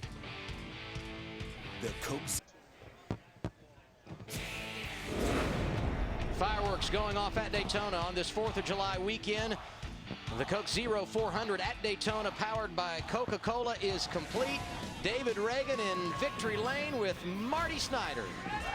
Well, this will be one celebration. A Coca-Cola driver wins the Coke 0400. David Reagan wanted this one bad, especially after what happened in February, as we talked about earlier. Be a lot of celebrating in the Reagan family tonight. Welcome to Victory Lane, my friend. This is fun. What better place to do it? Daytona. First of all, I got to thank the Lord for looking after me. Sprint, we delivered a win for UPS. How about that? We've been promising all those UPSers out there for a couple of years, and finally got it. Daytona couldn't be any better. A great points night. Coca-Cola, Coke 0400. Couldn't be a better night. I got to thank Matt Kenseth for helping me. Our 4 teammates work great together. You and I talked earlier in the week. This is the one that you wanted because of what happened in the 500. How many times did you relive that restart in your head as you had to do a couple tonight? Well, everybody kept talking about it, and man, I just tried to zero out, take the positives from it and move on. But you know, I can't thank my spotter, my crew chief, my team enough. They really humbled me, kept me focused. Matt pushed me to the finish line. The Roush Yates horsepower was great. Doug and Robert Yates back at the house, thanks for all the help. Thanks to fans, Sprint. Not a better night to win. This is awesome. So many generations of Reagans worked to get you here and get you into victory lane. When you see your dad, Ken, who's around here somewhere, and your mom is too, what do you think? Well, I'm just proud. Everybody back home in Unadilla, Georgia, maybe the streets are rocking and rolling tonight. Glad my dad, my mom's here, my older brother Adam. So a lot of fun times here to celebrate this July 4th weekend. Thanks to all the veterans back home, and it'll be a fun night. And I know you've heard all the talk too. Maybe he's not ready for Cup. Maybe he doesn't deserve this ride. What did you prove tonight, you think?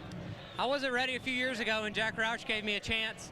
And you know, this is all we needed. We've been so close so many times, and finally we're here. And I just can't thank UPS. We love logistics team for standing behind us, and we're here. We'll enjoy it. We'll enjoy it Monday and Tuesday, and then we'll go back to work for Kentucky next week. I think the Reagan family's going to have a good time tonight. David Reagan in victory lane, Chris. And Joey Logano gets his best finish at Daytona, 3rd place. Joey, you and Casey Kane had to call the audible late there because you lost your drafting partners. How did you decide who was going to lead and who was going to push? I looked at his back bumper, and his back bumper was all kind of bent in on the sides, and we didn't really have an option. You know, it's like, okay, well, I feel like I'm going to dump you if you're behind, if I'm pushing him, because his bumper wasn't, you know, square on the back. So, you know, it's kind of went on the start, tried to find each other, found each other. We went 3 wide outside for the lead. I'm like, all right, we got him. And got back down to the bottom. The inside lane just had more cars down there, and it shoved them ahead. I was able to pull the 88 apart from his partner. And then we're just stuck there on the outside, and got down in there, and I was hoping we'd build a run on the back straightaway, and we couldn't. Just rode there. I just wish it was like our speeds were just the same all the way to the line. Our only hope was if those guys tried to pass each other at the line, and I knew they weren't, but they're teammates. But that's awesome for David. He's a good friend of mine. You know, we grew up together running Legends cars and everything, and so it's really cool to see him winning. You know, me yesterday and now him today here at Daytona. It's really cool for everyone back, you know, from Atlanta running Legends cars and all. It's really cool. But awesome run for Home Depot Toyota. You know, 2 good weeks in a row for us. We're building some momentum. Good week yesterday, so everything's on a roll right now. We're pretty pumped up. Yeah, nice run, Joey. The Reagan family celebration continues. Father Ken made 8 starts here, and now his son's got a victory. And that's his brother Adam right there. Yeah. And that's David's biggest fan. I'm going to tell you, he's out PRing for David all the time, so that's pretty cool. And it is cool to have his family be here. You know, his father was a race car driver, and he grew up coming to the racetrack and we raced against each other, myself and his father. And he grew up as a kid coming, so it's pretty cool to see this. And I like seeing first-time winners, man. It shows the sport's healthy. And they've done it on a big stage. The Daytona 500, Southern 500 at Darlington, and tonight in the Coke Zero 400 for David Reagan. Juan Pablo Montoya landed Castle involved in that last lap crash, released from the care center as we look at the unofficial results. Yep, you know, this is great racing, man. It's a lot of fun. I hate to see all these cars get tore up like that on the last lap. Well, you work hard all night long and don't even get to cross start finish line. Out front a bunch tonight. You saw he finished deep in the field. And there you see Mark Martin. Carl Edwards ended up 37th. Chris? Well, Matt Kenseth won here back in 2009. Matt, today you gave it to your teammate. Yeah, I mean, we didn't give it to him. We worked together the whole night, and David was in the right place in that restart. If I would have been in another spot, he would have pushed me to the win, too. So that was kind of the plan. We stuck to our plan. I'm really happy for that group. Our guys ran great. The Crown Royal guys and Affliction on our car this weekend was great to have them on board. Great to get a good run here because the Speedways have really been our problem this year. Well, they stuck to their plan, and it panned out. And the night started out stellar for Mark Martin on the pole. How do you even sort this out, Mark, the final lap? I have no idea. I didn't really see it. The accident that I was in, you know, I lost my partner there with Jeff. I knew it was going to get crazy. And then on the restart, I thought Logano and I were going to hook up. He didn't have a partner. I didn't either. And I must have been 4 inches not ahead of him. And, you know, I was trying to get in front of him so that we could go. And, you know, it was still okay. I mean, I felt him touch me, and I was trying to save it, but then it was just, I don't know how, I hadn't seen it. It was why, you know, cars were hitting everybody, and from there, I probably could have saved it. I thought I could save it, but just cars were going everywhere. Thanks, Mark. Kevin Harvick ended up 7th tonight, but boy, you had a strong car tonight. What happened on that last run? Yeah, the initial green-white checker, we really timed the restart well with our Budweiser and Menard Chevrolet there to get a good run off of 2, and the caution came out. And the second one, it took me a little bit longer to get up in front of Paul, and then I didn't do a very good job of backing up to him to get us attached real good, and we didn't get as good a run, and a couple got underneath us. But all in all, the car doesn't have a scratch on it. I don't think Paul's got a couple dents in the back of it. So on a race night like this, you just want your car. If you're still rolling and you can get a decent finish, that's fine. You always want to win, but there's such a crapshoot at the end. You just hope for the best. One of the few cars, Marty, not torn up tonight. Ralph, last time I checked, Kyle Busch was in the wall and pitting. And how did you finish 5th today? I have no idea, but I just kept my foot in it there at the end. You know, I had when we got in the wall there, we come down pit road, we put 4 tires on it, fixed the fender damage and everything, and then got back out there. Big wreck happened. We missed it. We didn't have any flats, so we decided just to stay out. A couple of guys pitted. We gained a little bit track position back. And then we got mixed up from Kozlowski, who we were going to work with, and then Gordon was behind me, so he just pushed me. And we kept our foot in it and drove right up through the bottom, man. There was some holes that parted ways and just kept digging. Luckily, he made it through, and I made it through, and we ended up with a 5th out of the deal. So can't say enough about the Interstate batteries, all batteries, Center Camry. The guys did a great job for me. Really loved working with Joey all day long. You know, that was really good.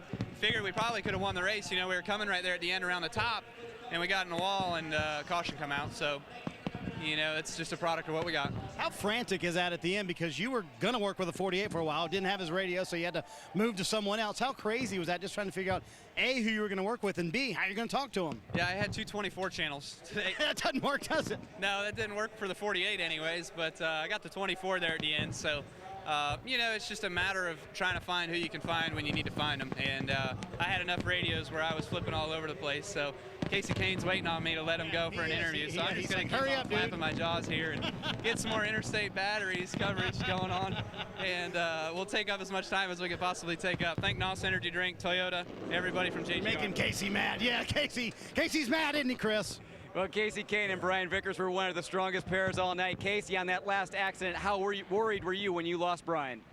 Man, that was my guy. You know, we worked together great. Whether he was pushing or I was pushing, I think we were a little better when I was pushing. When he was pushing me, probably we were at our best. But either way, we led some laps. We ran up front.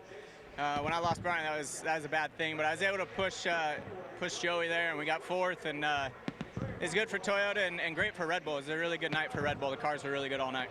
Yeah, with all the speculation about next year, great night for Red Bull. We did out somehow, and we came back and fixed it, got 4 tires.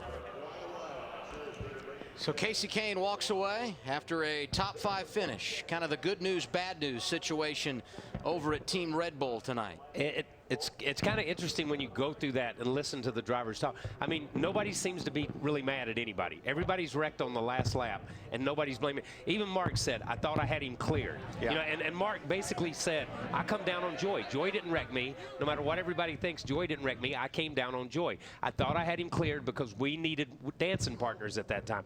And you know, Joy didn't say anything about Mark. Mark didn't say anything about Joy, and you move on. And that's the weird part about this type racing. You don't see guys get out and be... Well, you expect it's going to happen here. That's right. Every so you don't see these guys get out and they're not mad at each other. Right. And in the how in the world did he finish their category? Ralph Shaheen with Jeff Gordon.